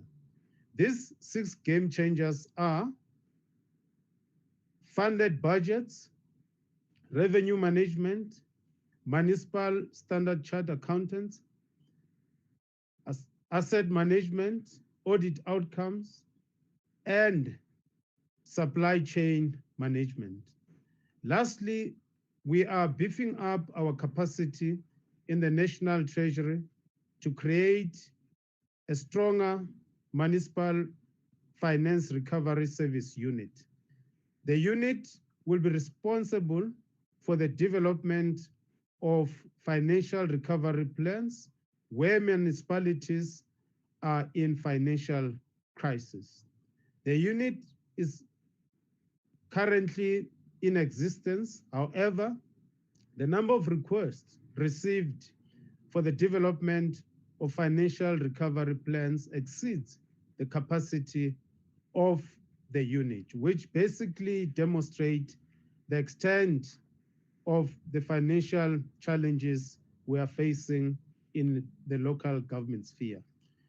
In conclusion, the National Treasury, Provincial Treasury, COGTA, and other key stakeholders in the local government sphere can only provide assistance and guidance to a certain limit.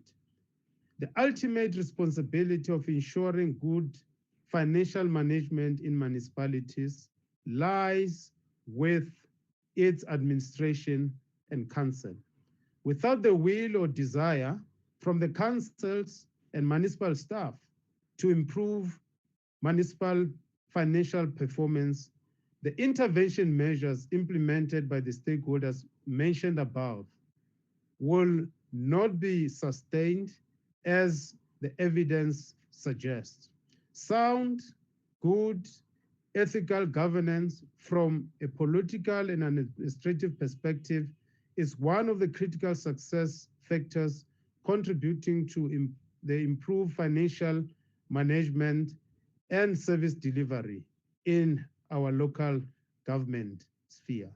It is time that the leadership in municipal council is held accountable for poor financial management and decision making. Sound financial management decision making must be taken, including appointing officials. I must repeat this, including appointing officials with the requisite skills to ensure improved infrastructure delivery and conditional grant spending. Honorable members, the political issues in local government have been described as a huge problem in our local government sphere. The lack of consequence management and our perceived inertia to deal with corruption in the past has created a precedent in the system.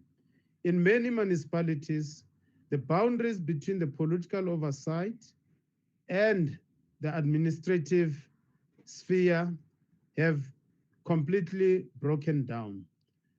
In many instances, politicians are becoming increasingly involved in administrative affairs of municipalities, particularly around the awarding of tenders and contracts. The difficulty in addressing the political interference is that it does not fall within the realm of the administrative actions. Our administrators, our officials at all levels of our government, provincial and national, are not designed, are not meant to deal with the political issues. The political issues must be dealt by the politicians. Hence, officials in the Department of Finance cannot deal with corrupt politicians. The second difficulty in dealing with the political interference is that it cannot be measured like overspending on a budget, and usually depends on a whistleblower to bring corruption to the fore. Honorable Chair and honorable members, we are looking forward to participating in the Local Government Week and beyond to fix the challenges in this important sphere of our government. I thank you. Thank you very much, Minister. Honorable, so far we had 4 inputs or presentations, which was quite informative. And I also think it really went to the bottom of the issues that we want to address within the local government sphere.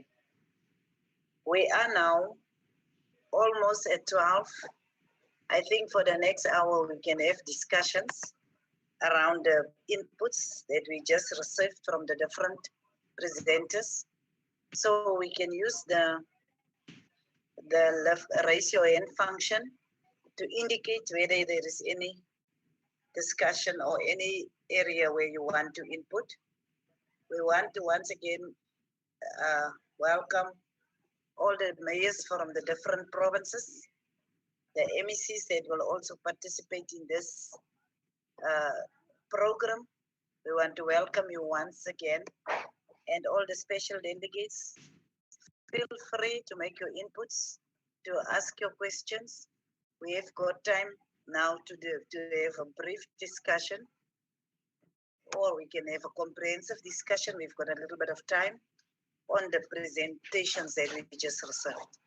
Can we have indication? Honorable Chief Whip. Thank you, Deputy Chair.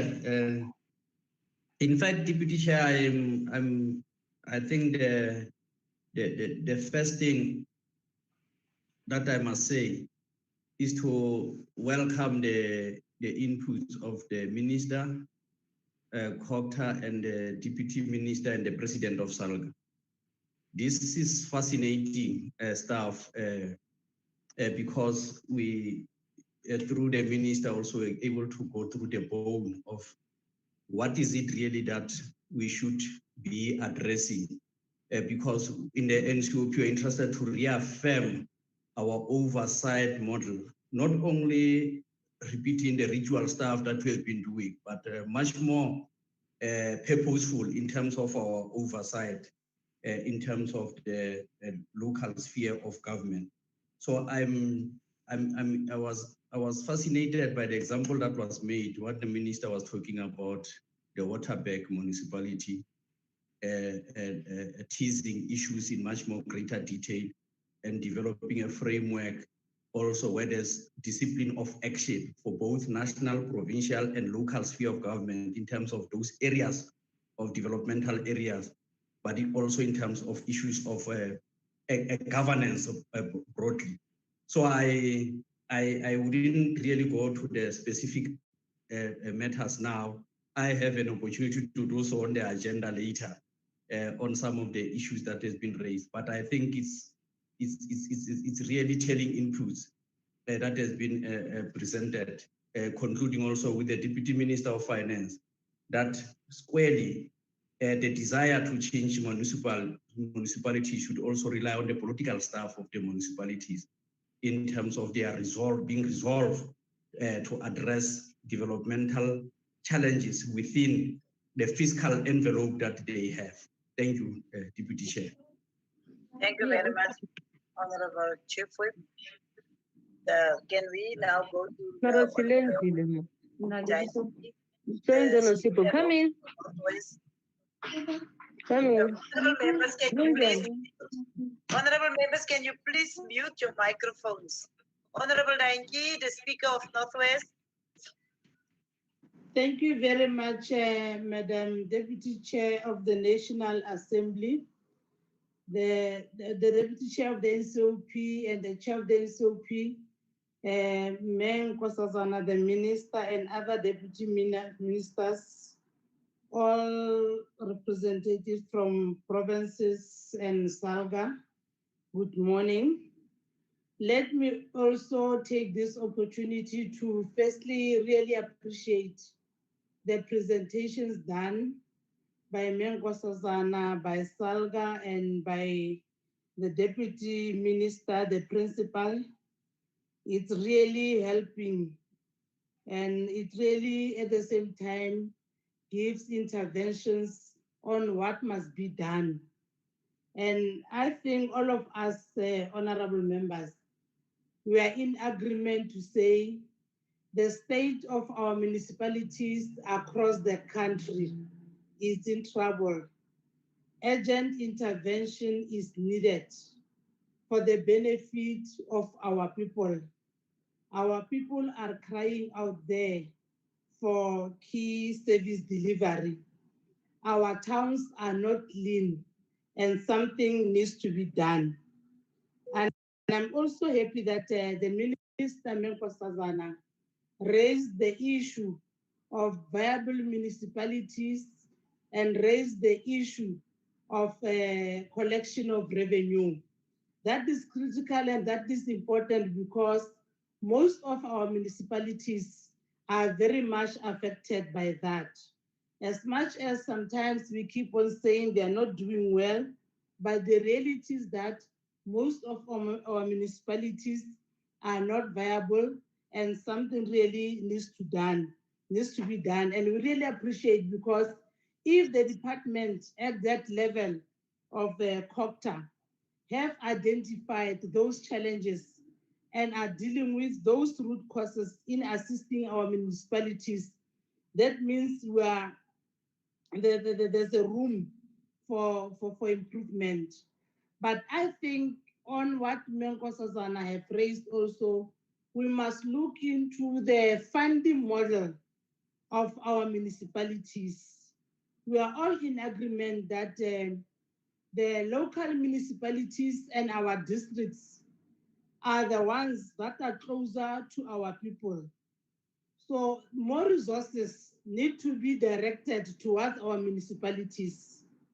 We also need to deal with capacity issues. Our municipalities alone cannot do it. Let's embrace the implementation of the district model as adopted by Cabinet. Is the one way of assisting and is the one way of interventions by the Cabinet. But as we do that, let's not forget the back to basics because it's very much important. And as the minister was speaking, we also welcome the deployment of the ministers in our districts. But if their roles can be clearly identified, their terms of reference must be clearly understood by all of us. Because when we have 3 spheres of government, it's important to work together, but it must be understood what is the role of each other because they are interdependent, all of these spheres of government. Though the main intention is to give support, but it must be very much clear in terms of the roles so that we don't just deploy and find joy that we have deployed, but we don't see anything. We want to see a change in our municipalities. We want to see change in the funding of our municipalities. And Comrade Tembi from SALGA also raised many critical issues. And from my side, Comrade Deputy Chair, I think without repeating what she has said, I really concur and support SALGA. Just to plead with this important gathering that we must support SALGA on all those recommendations that they've put forward before this meeting. It is our responsibility as legislatures and parliament to ensure implementation. And on the issue of some proposals that I really like most is on the issue of tax. I mean, indeed, if you owe services of the municipalities, you are a business person, but you still get tenders from both national or provincial government, something needs to be done. I fully support that. Let's also say before, as much as you have undergone all the processes of a procurement process of tendering systems, but there's this issue, you still owe services where you come from, you must pay first. And I also agree that members of parliament and etc. must also be. As you begin to conclude. Ne? The last one, as I conclude, indeed, the oversight model at the local level needs to be strengthened. Maybe the oversight model that is being used by parliament and legislatures must be cascaded to our local government sphere so that our MPECs can be empowered, same as our scopers, to be able to hold the mayors accountable. Thank you very much, Chair. Thank you very much, Honorable Speaker. Honorable Moema, you will be the next one. Can I request that members please mute your microphones? Yes, my brother. Please, can you please mute your microphone? Honorable Moema. Thank you, Deputy Chair. Just two questions from my side, directed to both the Minister of COPTA and the leadership of SALGA on the filling of vacant posts at municipal managers level, and also the managers that reports to the municipal manager. I just want to check, given the fact that the summit that dealt with the local government that was convened by the president, there was a decision to fill all the vacancies as part and parcel of stabilizing the leadership level at municipalities.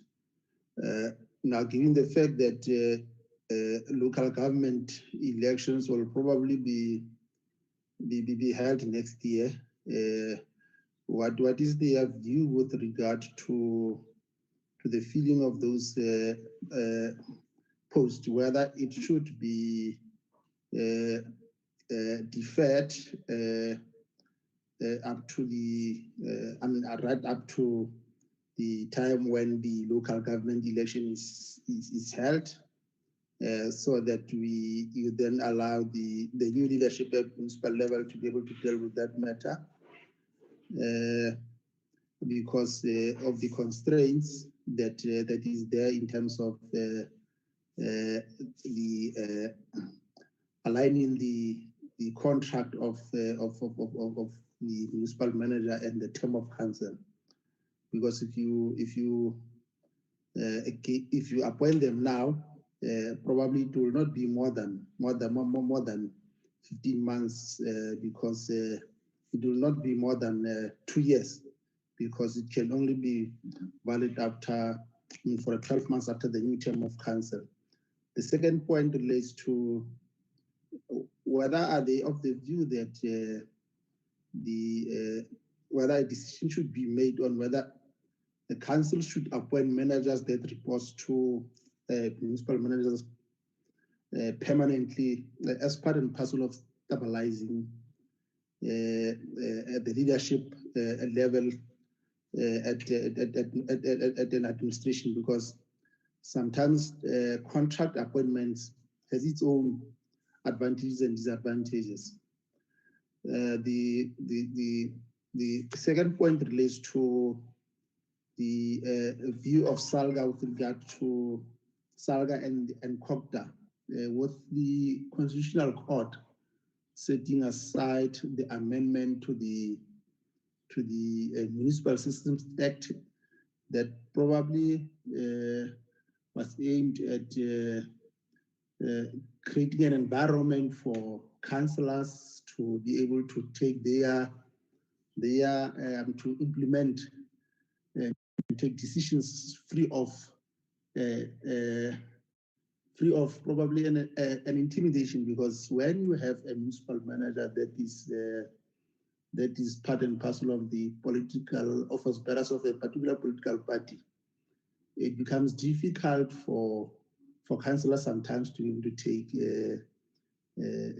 decisive action in order to hold the administration accountable. But because of a taking process, where that amendment was dealt with Section 75 in terms of Section 76.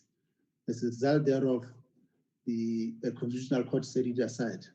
I'm more interested in terms of whether is there any engagement in terms of coming up with regulations between SALGA and COPTA to try to ensure that though the act was set aside, the letter and spirit of the act is indeed implemented with a view to ensure that we take the process forward. Thank you, Chair. Thank you, Honorable Moimang. Honorable Boshoff. Thank you very much, Honorable Deputy Chair, and good morning to everybody. Deputy Chair, I'd like to know at how many municipalities have the Financial Recovery Unit been involved, or whether they have provided these municipalities with a plan before invoking any interventions under Section 139. And the other question that I would like to ask is, what steps are taken against municipal managers and mayors who have unlawfully allowed the contamination of water sources due to the failures of maintaining our infrastructures? Thank you very much. Thank you, Honorable Boshoff. Honorable Fisser. Thank you. Good morning, Honorable Chair and everybody.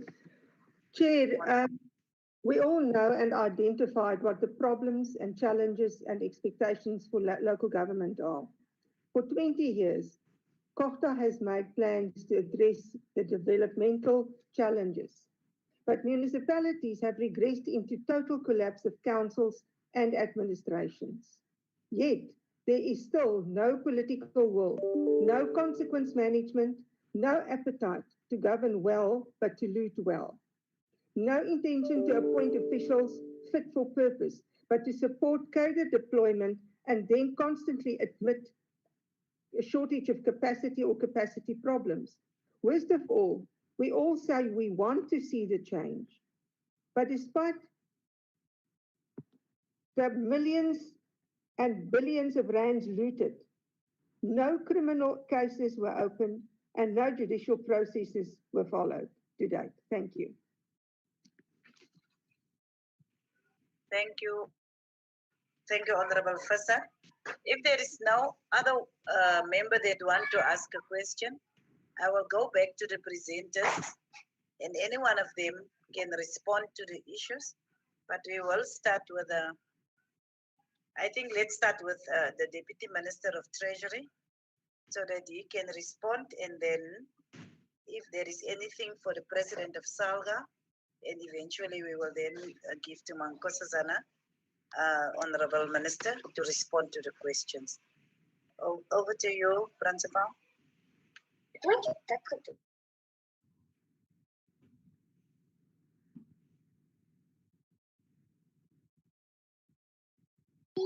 Is our Principal not available?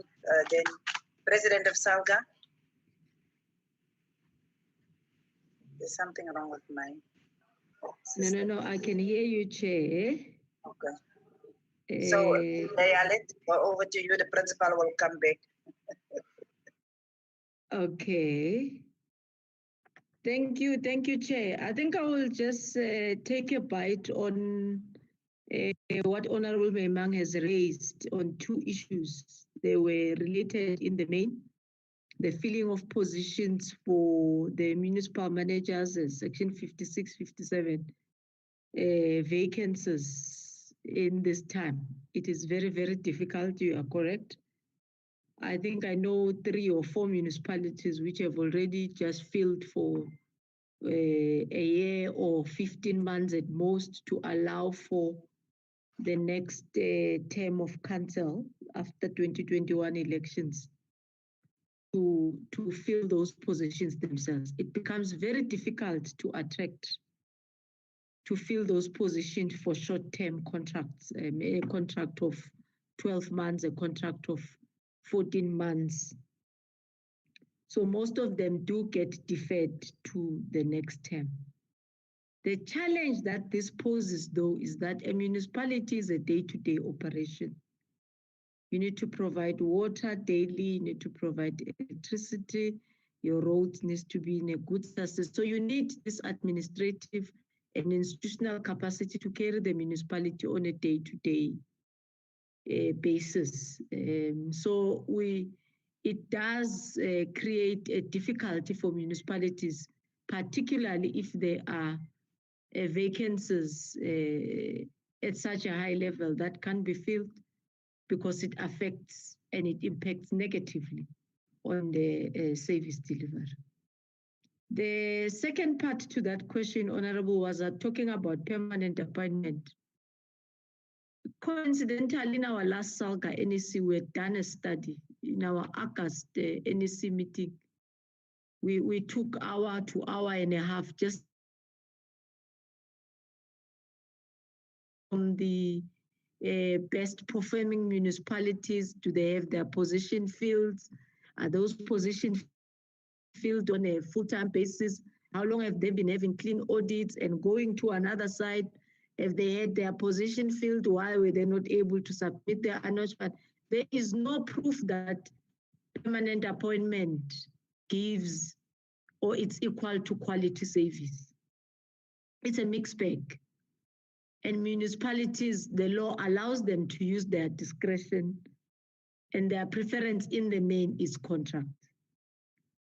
And it does not mean that contracts cannot yield results. It means our SDBIPs needs to be properly drafted. Our performance plan needs to have measurable targets that we are able to live by on a quarterly basis to an annual basis. There are areas where we've also seen that the very same municipalities who have appointed officials full-time or on a permanent basis, they also have got issues of discipline, issues of lack of quality of work that comes to the fore, a laissez-faire from the same form of comfort that I'm permanently here, and it also needs discipline to be exerted. So we subsequently felt that municipalities should still be allowed to use their discretion to look into how best could they, the situation that they find themselves allows them to fill those positions to be able to carry the day-to-day functions of the municipality. But for both, whether it's part-time or it's whether it's a contract or whether it's a permanent employment, what is critical is targets, performance indicators, and deliverables which are aligned to those performance that will move a municipality to be a better municipality that delivers services. If you don't have those, whether a person is there on a part-time, on a contract or on a full-time basis, there will never be results that are tangible and that will make our communities happy. Chair, I think that was what I would want to take and deal with. The other panel members can take the other comments. Thank you, Chair. Thank you very much, Honorable President. Before we go back to the panel members, Councillor Baloy, is there anything that you want to make an input on? Councillor Bongani Baloy. Yes, good afternoon and thank you, Chair, and I must welcome the presentations. Chair, I just want to make a brief point. Whenever there's a conversation about the financial position of local government, we always do so without the full appreciation of how the planting or development of RTP households has had a financial impact. So which also then fuels the type of approach that says we must go and collect, and yet we don't really have an understanding of the household clients where the bulk of the debt sits. And I can guarantee you that more than majority of the debt sits with the RTP homes. So there should be a deep analysis of how provincial government and national government, through the RTP developments, how they contribute to the lack of collection and subsequently the deterioration of the financial position of local municipalities. I just think it's quite important that we also understand the impact and effect that other spheres of government do play on local government.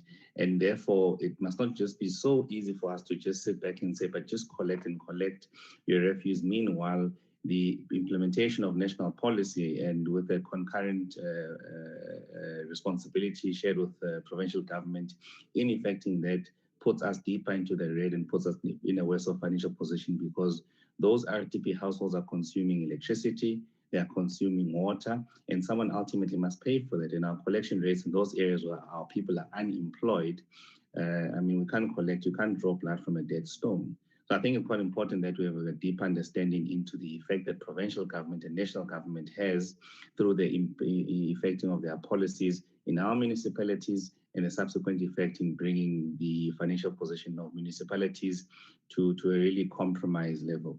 Thank you, Chair. That's what I wanted to say. Thank you. Thank you, Honorable Councillor.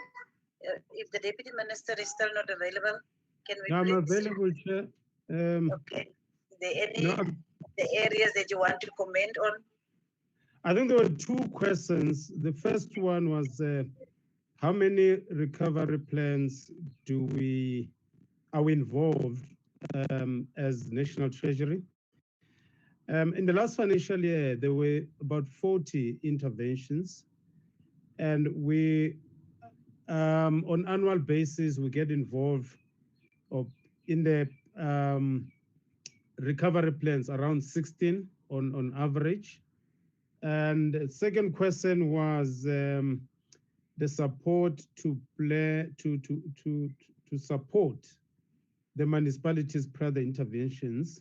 Honorable Chair, we usually produce the state of local government reports on regular basis, and we do indicate to municipalities the areas that they need to work on. And I must emphasize here that I think it's important for the municipalities, the political leadership, senior administrative leadership to take responsibilities, because from time to time, we do indicate red lines, and in certain instances, in some instances, they get ignored.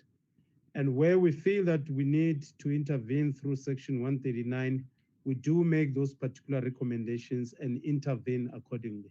Thank you, Chair. Thank you very much, Honorable Deputy Minister, our Principal.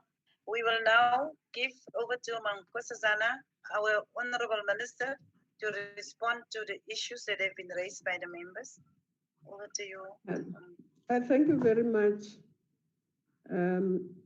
I think Honorable Asesana Janji, I really agree with that we must look at the funding model.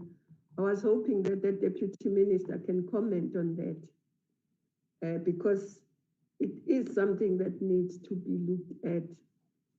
Otherwise, the municipalities will not be able to become financially viable. So maybe the Deputy Minister can still comment on what they think, because we believe that the funding model should be changed. The back to basics is not forgotten. So it's not either back to basics or district development model. So that's not a problem. We will not move away from basics. The terms of reference of the champions, if you want them in writing, we can do that. But basically, for instance, let me just use the example of what Councillor Baloyi has just said. And that's what we're trying to avoid. It says the national policies in our municipalities. So just from that statement, you can see that there is no coordination, but there's no also understanding that we are one government. So I think the district development model is trying to make sure that national understands the challenges and also acts on those challenges. If there is a problem with the policy of RTP, let's sit down and hear what the problem is. People do need housing, but they do need electricity, they do need water. And that's partly why we emphasize the local economic development, because the local economic development will ensure that those people in the RTP houses do get a livelihood and then they can pay. But if we ignore the part of local economic development and just build houses, schools, everything, without ensuring that people are employed and are able to pay for the services, then it's a problem. So it's part of trying to resolve that. But also the municipalities, and the municipalities must also ensure that they have a proper indigent register so that they know who should pay and who's unable to pay. And then those who are able to pay, we should then persuade them to pay because they are able to pay for the services. On the question of, I think the question of filling of vacancies has been has been answered, though it's a very difficult question because the local government election is still a year away. Now, as the president of SALGA says, the local government operations are day to day, and we do need these officials. But also it becomes difficult because people think, well, I can't just go there for a year or two. It would be better if it was a full contract. So I think we need to, in the medium term, maybe in the short term it might be difficult, but in the medium term, we need to look at how do we deal with that. But also, there was a decision taken long time ago, which has not been implemented, of one single public service. And if there was one single public service, then that issue may not necessarily arise, because then if a head of department or a head of the municipality is employed, then they would have to stay for the duration of their contract unless they breach their contract in one way or another.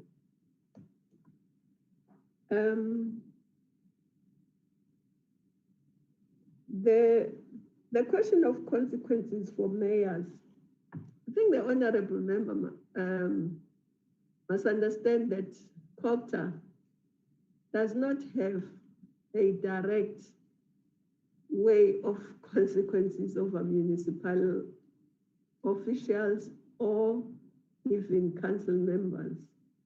We don't have that.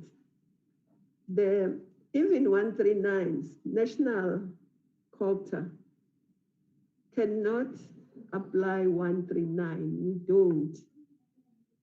The only part of 139 that allows us has very strict conditions, and that's why we've never used it, because it says that it's only when the province has failed to act or is unwilling to act. The Constitution gives the province the powers to act on municipalities. And then it says national can only act if the provinces have failed to act or are unwilling to act. So I think because of that constitutional requirement, those questions should be directed really to the provinces, not to national. But I think if we apply the district development model quite strictly, then we can all be in one and see a municipality that's not working and be able to say to the province, well, things are not working here. Why can't you do something about it? So the 139s that you see are posed by the province, and they ask for concurrence from the NCOP and from the national minister.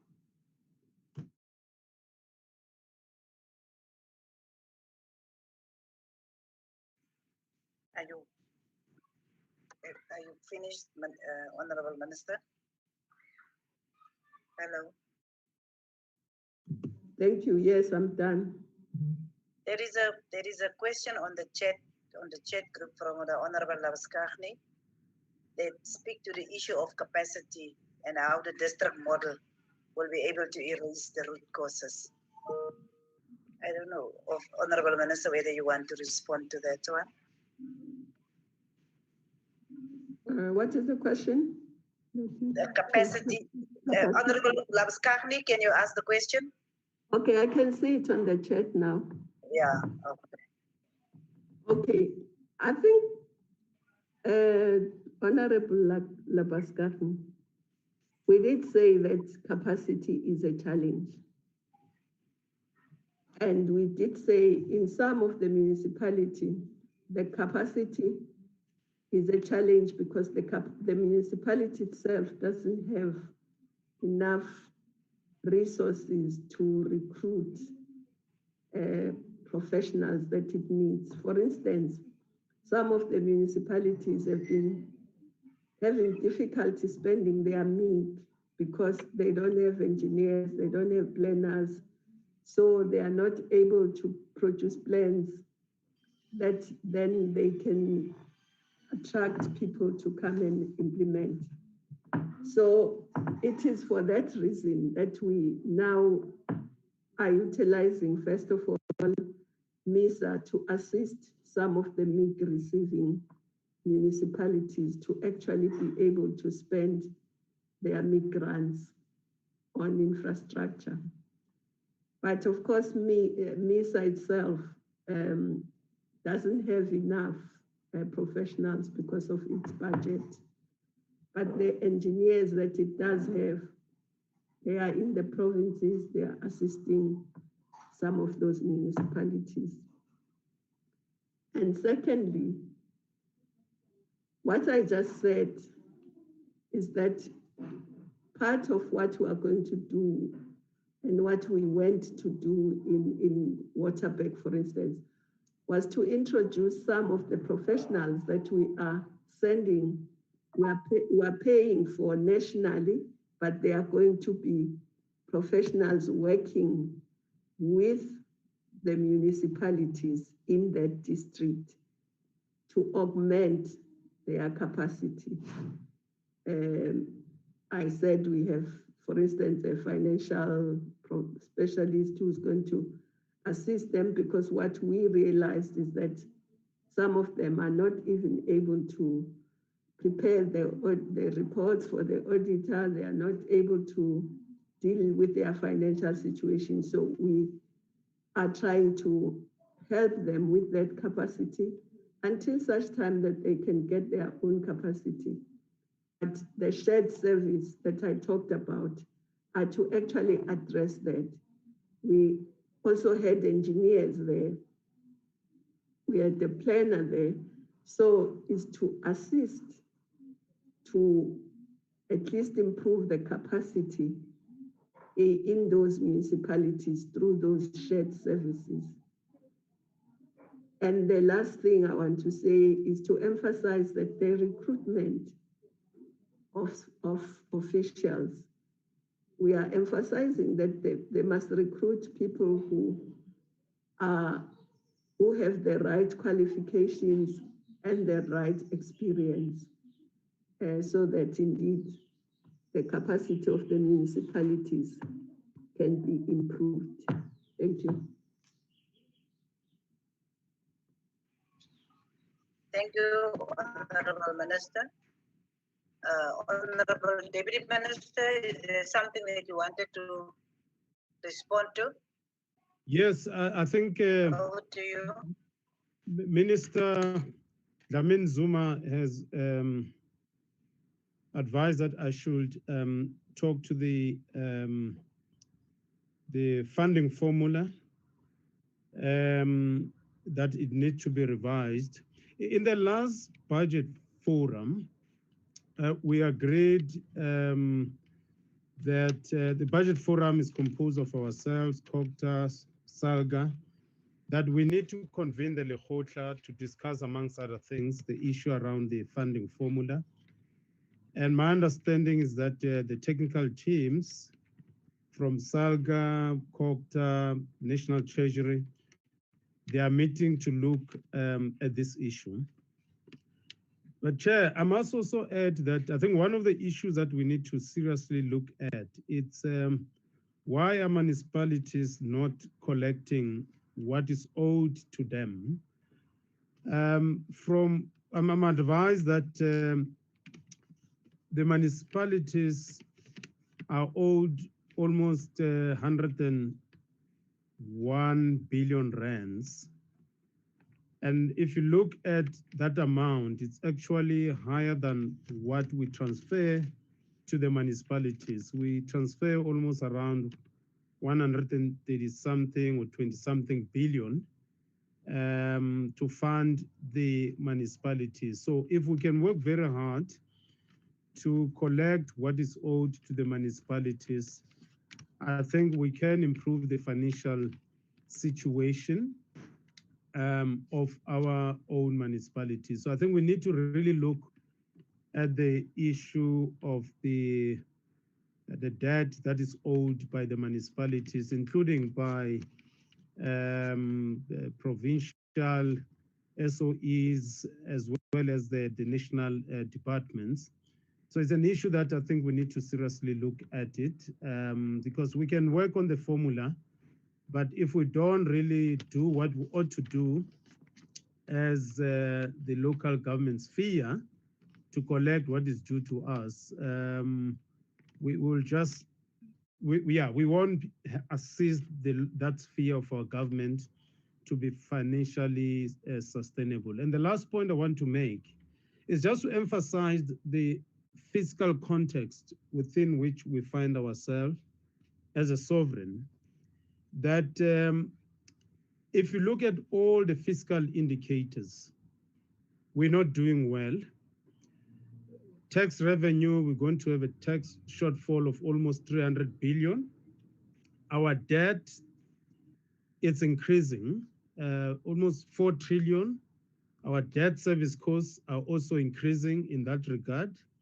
And I also mentioned that our economy, it's not growing. And if the economy doesn't grow, what it means is that the material basis for us to collect revenue, which we must allocate to services, including the local government, it won't be realized. So we can work on the formula, which the technical team is working on it. But the fundamental questions must still come back on why the municipalities are not collecting what they are owed. And secondly, how we should grow our economy, because that's the only way through which we can even have a very good and conversation on how we distribute whatever cake that we'll have. At the moment, the cake is shrinking, and we are faced with serious challenges insofar as our finances are concerned. Earlier on, I've spoken about the structural deficit that we have, that is for more than 10 years.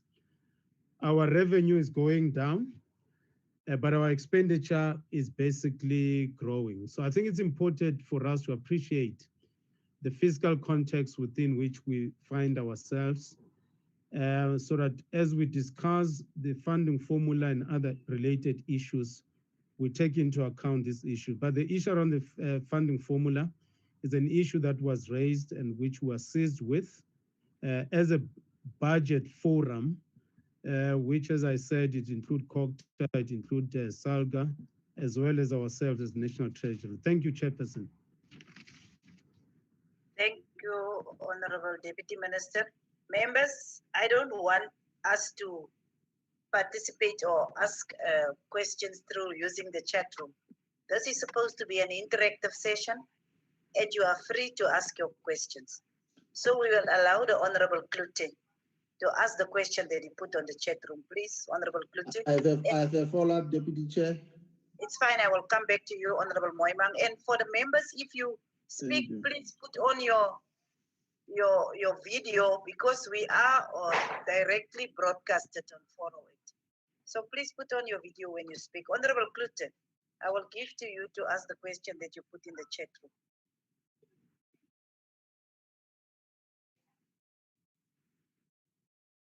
Honorable Klute. Honorable Moimang, continue in the meantime. Honorable Klute will come after you. I'm back, Chairperson, sorry. Okay, Honorable Klute, you can ask your question. Thank you. Just a question to the Honorable Minister. Very few district municipalities actually function effectively. Now, my question is, how then will the district model improve local government if the very foundation of that model is not working effectively?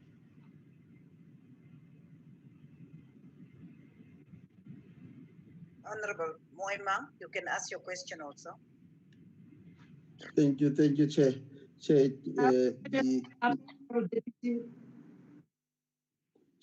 the last question that I posed, let me first appreciate the response that was given by the Honorable Minister and also Honorable President of SALGA.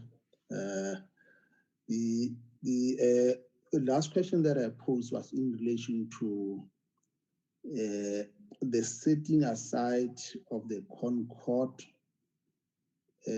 of the submission that was made by SAMO on the unconstitutionality of Section 56A,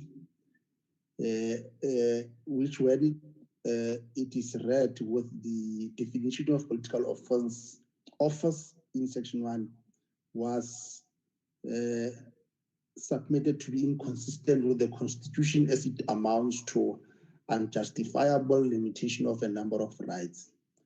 The reason why I posed this question, Honorable Minister, I did indicate that at a procedural level, the Concord found that this amendment to the Municipal Systems Act should have been dealt with in terms of Section 76 processes, not in terms of Section 75. I think key to my question, Honorable Deputy Chair, is the fact that both SALGA and COPTA had agreed that indeed it is important that Section 56 be amended. More so, the emphasis was on ensuring that we do not have a situation where you have an RWC member of a particular political party being either a director of corporate service or a municipal manager. And as a result of the taking process, as a result of the procedural defect, this amendment was set aside. But of course, the court did not deal substantively with the matter, but it only dealt with the procedural aspect in terms of taking. My question to both COPTA and SALGA is as to whether is there any process of convergence in terms of bringing back this amendment to the Municipal Systems Act, because this is quite critical to both. If you are to have a capable and a developmental local government, we must have a professionalized administration, and professionalized administration means that even councillors themselves must be able to take decisions without the fear that you have a deputy secretary who's a municipal manager or who's a director or who's a director of community service. I just want to get a sense from the minister and SALGA, what is the way forward in terms of bringing this matter back to Parliament. Thank you. Honorable Boshoff, you can ask your question, the one that you put on the chat. Thank you very much, Deputy Chair. To both the Minister and the Deputy Minister of COCTA, why is it so difficult to have the monies paid by taxpayers for electricity ring-fenced? If you were to do that, we would see a completely different story. Load shedding could be minimized, and it would make everybody's job so much easier. It is unbelievable that at this time, we still sit with load shedding, and municipalities are not held to account by using the money paid for electricity for their operational costs. Minister and Deputy Minister, can you today please admit or give some assurance to South Africans out there that you will look into this matter to have that money ring-fenced? We as taxpayers can no longer carry the brunt for the ineptitude of our municipalities. Thank you very much. Thank you, Honorable Boshoff. We will once again give over to the panel. I see there are some other, before we go to the responses, can we just allow for the rest of the questions? I just opened the participants gadget now, and I see that there is still about 3 more people that want to ask questions. So if with your indulgence to the panel, because we still within our time, we will allow the Honorable Faith Mutambi to ask the question that you want to ask. Honorable Deputy Chair, also have a follow-up question. I see you there, but because you have spoken, I will take you last. I'm just taking the rest now. Okay, I will take you definitely, Honorable Speaker. Thank you, Honorable Chairperson. I wanted to assist Honorable Kenny Moyemang with regard to the bill, the question that he has asked the Minister. We has started deliberations on the bill. The bill is back at the NA, and then we are at an advanced stage because with regard to the issues that Honorable Moyemang was raising, the committee has already reached a common ground on the main area. The areas around the contestation of the bill, including the limitation of political rights, as Honorable Moyemang was raised. So the committee is just in the process. We've scheduled it in the first quarter as we reconvene past the consultancy program. Then we'll be then submitting the bill to the NA for finalization. But we have mostly dealt with most of the aspects as Honorable Moyemang, the concern that is raised. We've tried to resolve all of them. Thank you, Chair. Thank you very much, Honorable Mutambi. Honorable Danki, we will allow you now. Thank you very much, Honorable Deputy Chair. As much as I agree with the DM that municipalities must play their part in revenue collection, I agree and I'm in full support of that. But at the same time, or in the same vein, Mayor Nkosazana raised a very critical point that says our people, most of them are unemployed. Poverty levels are very high. Some of these municipalities, if not most, are not viable. So at least we need a commitment from Treasury that they'll put systems in place to make sure that the departments, both national and at provincial level, they also play their role. They also have a role to pay. Let's start there at top. They must pay their services to municipalities, and we put a plan in place or the mechanism strategy in place with time frames that indeed the departments must pay. You cannot keep on saying municipalities are bad, but at the same time, you are the main contributor to those challenges of the municipality. The last one is on the issue of the capacity of the MPECs. Indeed, our capacity, you will see even when they appear before portfolio committees in the legislature that there is no capacity there in most cases, they don't even have resources. Therefore, we can't expect them to do their work at best without capacity, without resources. I just want to check with the DM.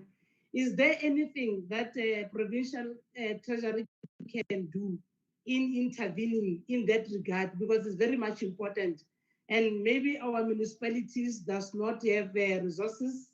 And we have also heard through the presentations that our municipalities also have their own issues on capacity. Can the treasury intervene on our MPF capacity and resources? Thank you. Thank you, Honorable Speaker. Honorable Matiwane. Honorable Chairperson. Honorable Chairperson, there are two questions. One to the Minister of COPTA with regards to the amalgamation of municipalities. The recent Ages report clearly shows that almost 70–80% of all amalgamated municipalities, they are not achieving good results with regards to financial accountability and management.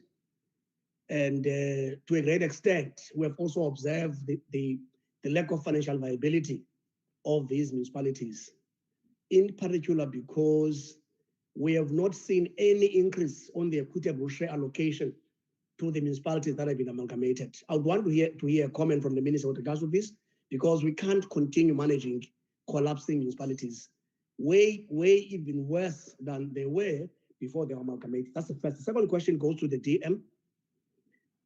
One of the challenges municipalities are facing now with regards to revenue raising assumptions, that the Minister has correctly alluded that most of those revenue raising assumptions in their budgets, they are not sustainable, and most municipalities are adopting non-cash backed budgets. The biggest elephant in the room, even in that context, is the issue of ESCOM debt. That having this very limited revenue base to collect from, they are again forced to pay ESCOM. That I agree, they have to pay ESCOM in honor. But the biggest problem, which I would want also SALGA to comment on this, and the Deputy Minister of Finance, is why are our municipalities forced to pay the original debt and interest? Is there no mechanism to try and correct this with ESCOM? Because when you are paying an interest, when AG comes, they will ask the municipality concerned, what did you buy with this money? You will say you bought an interest. That is a clear qualification. You've got a perpetual qualification opinion of a municipality because ESCOM is demanding interest over and above the original debt it's supposed to pay. And the penalty is interest and penalty. There are two elements that municipality have to pay over and above the original debt, which is interest and penalty. Penalty, failure to adhere to the agreement to pay the debt on agreed time frame. Then ESCOM penalizes the municipalities, and interest on the debt that you're not paying. Is there no mechanism that can be found to correct this anomaly? Because you are gradually putting the municipalities in the black hole perpetually. Thank you, Honorable Chairperson. Thank you, Honorable Member. The last person to ask the question will be Councillor Thomas Ngwenya. After that, we will go over to responses from the panel, and then we will go for lunch. Thank you very much. Thank you very much, Chair of the sessions, and recognize the presence of the Minister, the Chairperson of the NCOP, as well as the President of SALGA, and all members who are present here. Well, Chairperson, I just wanted to make two comments, but first and foremost, I should welcome all the presentations which have been made. Indeed, they are assisting in building a strong developmental state at a local level. But of course, Chairperson, it's important that we must acknowledge the various municipalities who, under serious conditions, have tried their level best. They have tried their level best. I think we need to commend them for their hard work and the good work that they are doing at local level, despite several challenges that are confronting them on a daily basis. I agree, Chairperson, with the speaker that our challenge at local level is structural and systemic in its nature and character. And of course, until we deal with that precisely, we will not be able to resolve some of the challenges. For an example, Chairperson, we're still having a challenge with regard to the manner in which ESCOM is structured. ESCOM is structured in the outside the service delivery concept. We need, in terms of the structural arrangement, to begin to attend that particular matter of ESCOM, because ESCOM currently remains a threat in terms of financial viability of our municipalities until we deal with it so that it forms part of the model of service delivery. And for us to be able to achieve that, we need to do the following, Chair. We need to remove all the barriers within ESCOM. Currently, ESCOM has got two tariffs. There is a winter tariff and there is a summer tariff. Whereas municipalities, when they do budgeting, they only budget with one tariff. As a result of that, municipalities will encounter a challenge of unfunded budget in terms of the amount, the other money. So it's important that we must have one tariff so that then we are able to make sure that municipalities are able to pay back ESCOM and we are able to remain with another money for service delivery. The second challenge that we have as a structural challenge is with regard to NERSA. When NERSA approves for ESCOM, they don't give them the same amount with the municipalities. Municipalities often they are being approved on a lesser amount, and then the deficit is not being catered for. That takes away the element of financial viability. And for as long as we don't attend to this matter, municipalities will continue with the escalation of ESCOM debt, which will not be able to assist the municipality at the end of the day. Under financial viability, Chair, Honorable Chair, we must be able to agree that there is a relationship between municipal financial viability as well as societal viability. If our society is poor, there's no way that our institutions will become viable. We must begin to enter the space of economic growth, the space of job creation at the community level, so that when the community is working, when the community is active in the economy, the community will be able to pay their services at the municipal level. And for us to be able to do that, we are proposing, Chair. As you conclude. Yes, we are proposing that we need a special funding, which will be like MIG, the special funding which will be regarded as a local economic development funding, which must come directly from national treasury, coming directly to the municipality so that we are able to make sure that we implement the industrial development strategy at a local level. In that way, our society will be financially viable and our institutions will be financially viable. The last point, Chair, is with regard to the aging infrastructure. MIG is not sufficient.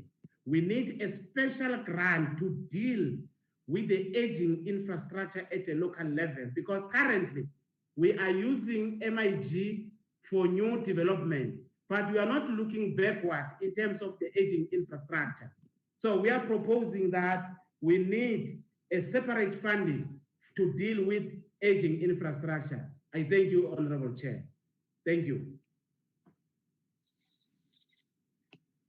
Yeah, you've been allowed, but thank you. We will now give over to the panel and anyone can begin to respond.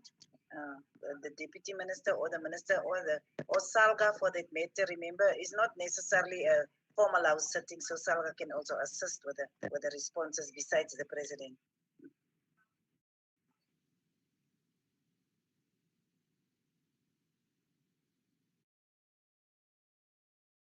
Honorable Deputy Minister or President of SALGA.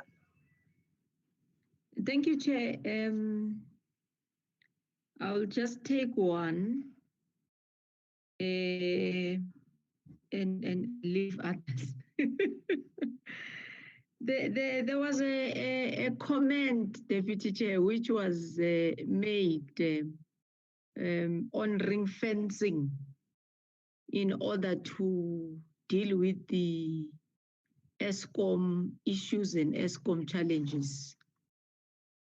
I don't differ fundamentally with the comment, but unfortunately it comes from an assumption that municipalities are collecting.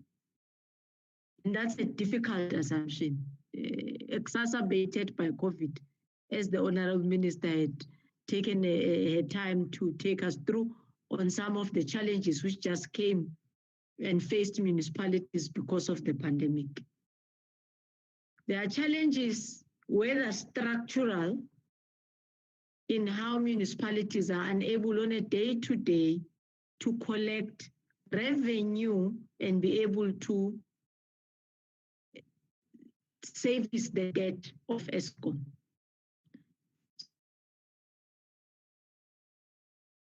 Will assist because the money is assumed to be collected and then utilized for something else, then that could be a different assumption. But there is generally a problem with collection. Hence the AG said an irrecoverable debt. I made an input, I said we went then further and we looked at 55 of our municipalities. They will not be able to collect 80% of their debt book as we are sitting today. Almost 99 of them have debts over 3 months, which means in 90, if it's 90 days today, next month it will be the 120 days, 180 days, and that debt will not be recoverable. So there's very much legal, Honorable Member Foster, to ring fence. The issue is that we need to deal with the government phase. The interest on interest and the tariffs, which also come, Honorable Member, with regard to how the tariff structure of ESCOM is dealt. Well, we have had cabinet resolutions on how we could deal with this in the 5th administration. We couldn't resolve the issue. But the deputy president is heading a team where SALGA sits, treasury sits, COCTA, amongst others, as stakeholders to deal with the payment of debts by government, by business, by households to municipalities, but also looking into the write-off option, which we are suggesting as SALGA that if it happens, let it also be coupled with the putting up of smart meters to ensure that the municipalities doesn't recur back to the debt. And I think my last, in terms of,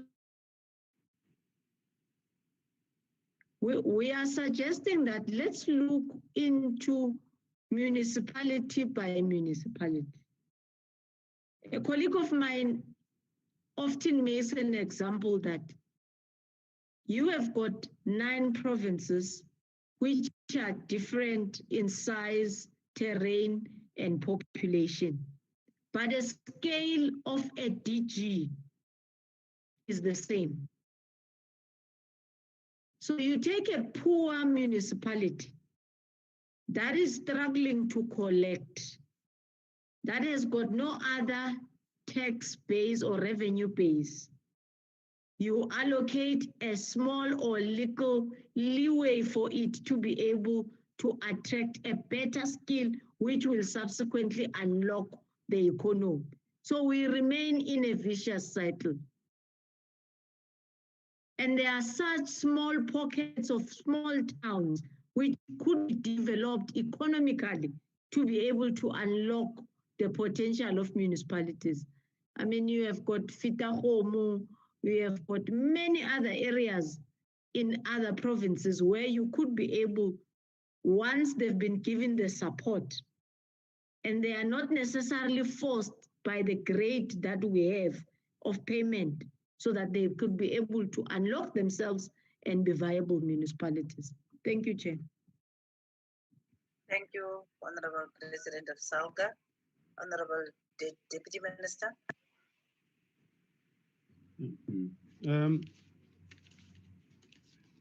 Thank you, Honorable Chair. I think the issue around the interest payment, the president of SALGA has spoken to that the ESCOM political committee, which is chaired by the president, it's looking at that issue. May I just add one issue related to this, that debt in a company, in an institution, it's also a reflection of certain inefficiencies that we also need to look at internally in that particular institution, as well as the company itself.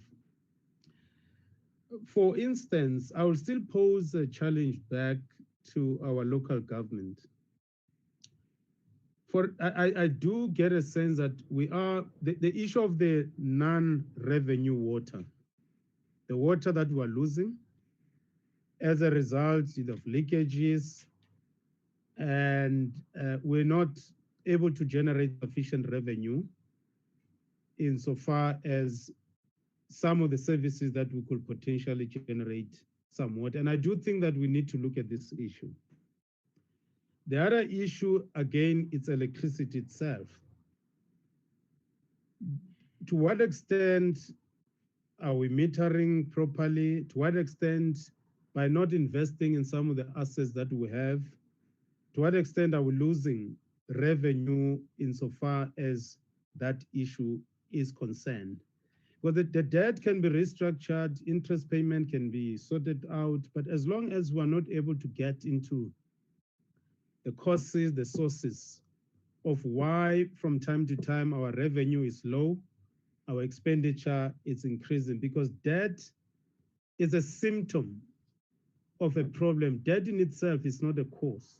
Yes, it can become a cause over time if you don't manage it properly, because it can eat into the little revenue that you basically have. So I do think, Chair, during this local government week run by the NCOP, it's one of the issues that we need to look at. Some of the municipalities, they don't meet the NESA licensing requirement for them to distribute electricity. And I do think that we also need to have a conversation with NESA. How come some of these municipalities, they continue to have licenses, yet they do not meet the licensing requirements? Because as long as we don't get deeper into these issues, we'll just be dealing with the symptom and dealing with the matter at a superficial level. And I think we need to really get into the causes, the real issues that generate some of the financial problems that we have. I mean, we've also spoken about the politics, how it's important for us to sort out the politics, because if the politics are not sorted, which leads to appointment of officials who are not able to do the job, we end up dealing with the symptom in some of these issues. And I'm not saying there are no objective issues that we should be dealing with, like the poor performance of the economy, the way in which some of this municipality, the design of our institutions, some of the municipalities are not viable.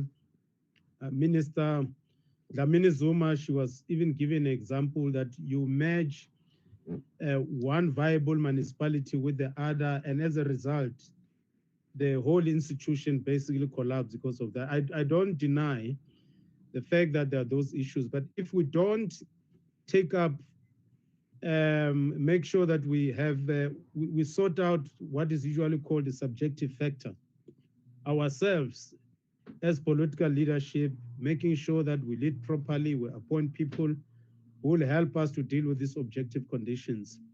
We may not, we will keep on chasing our tails and not really dealing with the root causes of some of the issues that we're basically facing. So there was an issue about ring fencing of the certain services like electricity.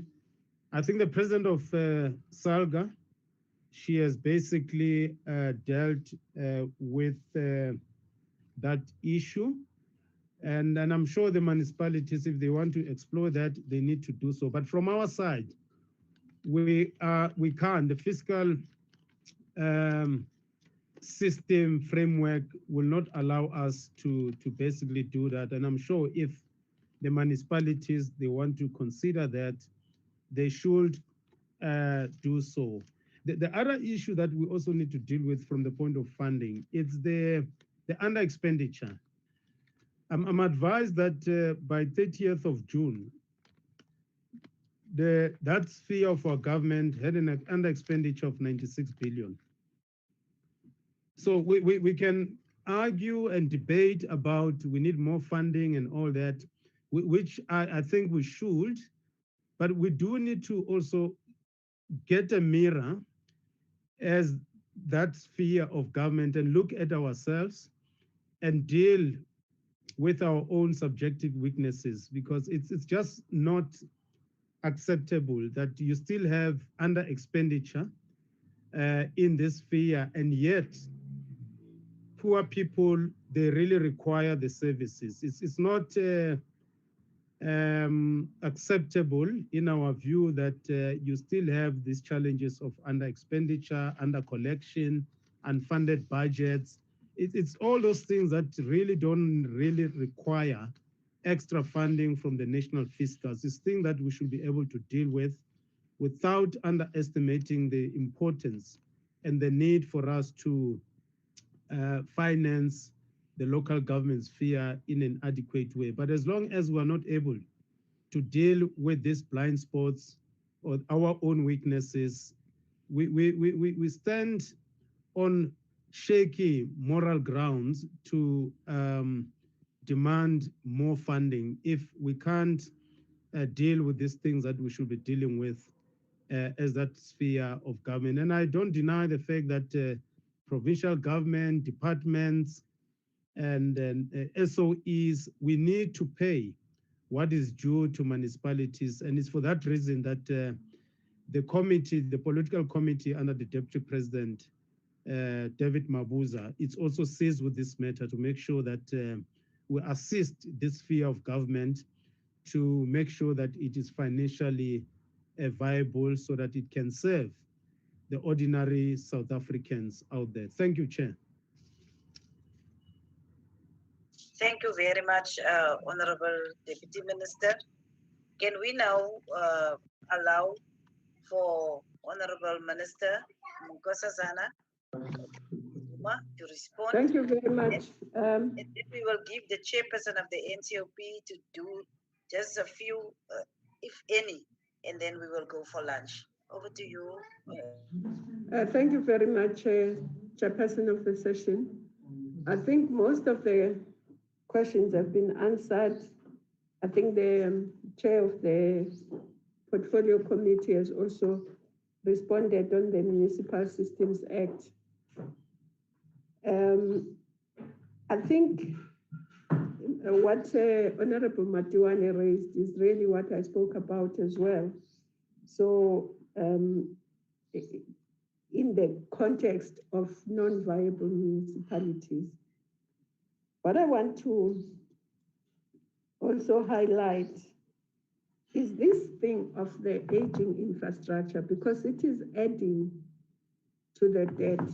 Because if you lose water before you even use it, before you even sell it to the citizens, then you're going to have a debt. And I think we are having discussions with Treasury about either top slicing some of the NCOP money so that it can be used for maintenance or something, because as long as we don't maintain the infrastructure, the debt will continue. Because some of the municipalities, they lose a lot of water, as the DM himself has said, even before it's sold to the citizens. But they've already bought it from the water boards and the water boards expect them to pay. So it's an issue that can't be left just to local government. All of us assist with it, and we hope that between us and Treasury, there will be a solution. And I also agree with the DM that the sphere must look at its own weaknesses. But I agree with that. But I also want to add that sometimes, DM, if you look at the underspending, you'll find that it's more on infrastructure. And it's more on infrastructure because of the reasons I put in my earlier input. That if a municipality is so small that it can't even plan, put a proper plan for its infrastructure, doesn't have an engineer to assist. So in the end, it's not able to spend the MIG grant for infrastructure, which the citizens, as the DM correctly puts it, need that infrastructure. But the money is there, but if the expertise are not there, then sometimes it will be difficult. And the expertise are not there because a small municipality is not able to attract the right skills. Sometimes they get an engineer who's totally inexperienced and is just waiting to get a job somewhere else. So I think we must look at the totality of the challenges. Challenges within the municipality themselves, which are subjective challenges, but also look at the objective challenges. And also what Honorable Ngwenya raised in addition to the maintenance that I want to comment on is the relationship between, he said there's a relationship between an unviable municipality and unviable communities. Of course, if the communities have 70%, 80% of indigent people, how are they going to pay for the services? And also, they don't have, if you bringing water to them, there's no piped water. Water is brought to the water tanks by water tankers, and you can't sell that water. Even if you wanted to sell it, you have no metering. But also, the people themselves don't have money to buy the water, but they can't live without water. They can live without electricity with difficulty, but they can't live without water. So I think we must look, when we look at this, we must look at it holistically. There are weaknesses in the municipalities, but there are weaknesses also in the way we have structured things, because that municipality is expected to deliver water to that community. But that community has no means of paying for that water. So I'm just saying, let's look at it holistically. And also political parties must also look at themselves in the sense that some of the challenges can only be solved by them. As Deputy Minister said much earlier, that they don't lend themselves to administrative solutions. One of the members asked consequences for a mayor who does ABC. What administrative solution can we have? We don't have. So the political parties must also play their part. Then there was a question I didn't quite understand, so I can't answer it. It was a very short question. I didn't quite understand it. Thank you, Chair. Thank you very much, Honorable Minister. We will, from the chairperson of the NCOP, is there any input that you would love to make, Honorable Chairperson? No, just one comment, Deputy Chair. To say broadly, I think I've been covered. Except that there's this one little issue that I thought I find inspiring. Other people may not think so. The blowback municipality pilot, that of making engineers available and so on, just to get the municipality going. Sometimes the practical intervention like that assist in finding answers. So I find that pilot project actually exciting because a few such pilot projects can be undertaken and one can study the results. So I just found that to be very interesting and something that is worthy of being seriously considered. Thank you very much. Thank you, Honorable Chairperson.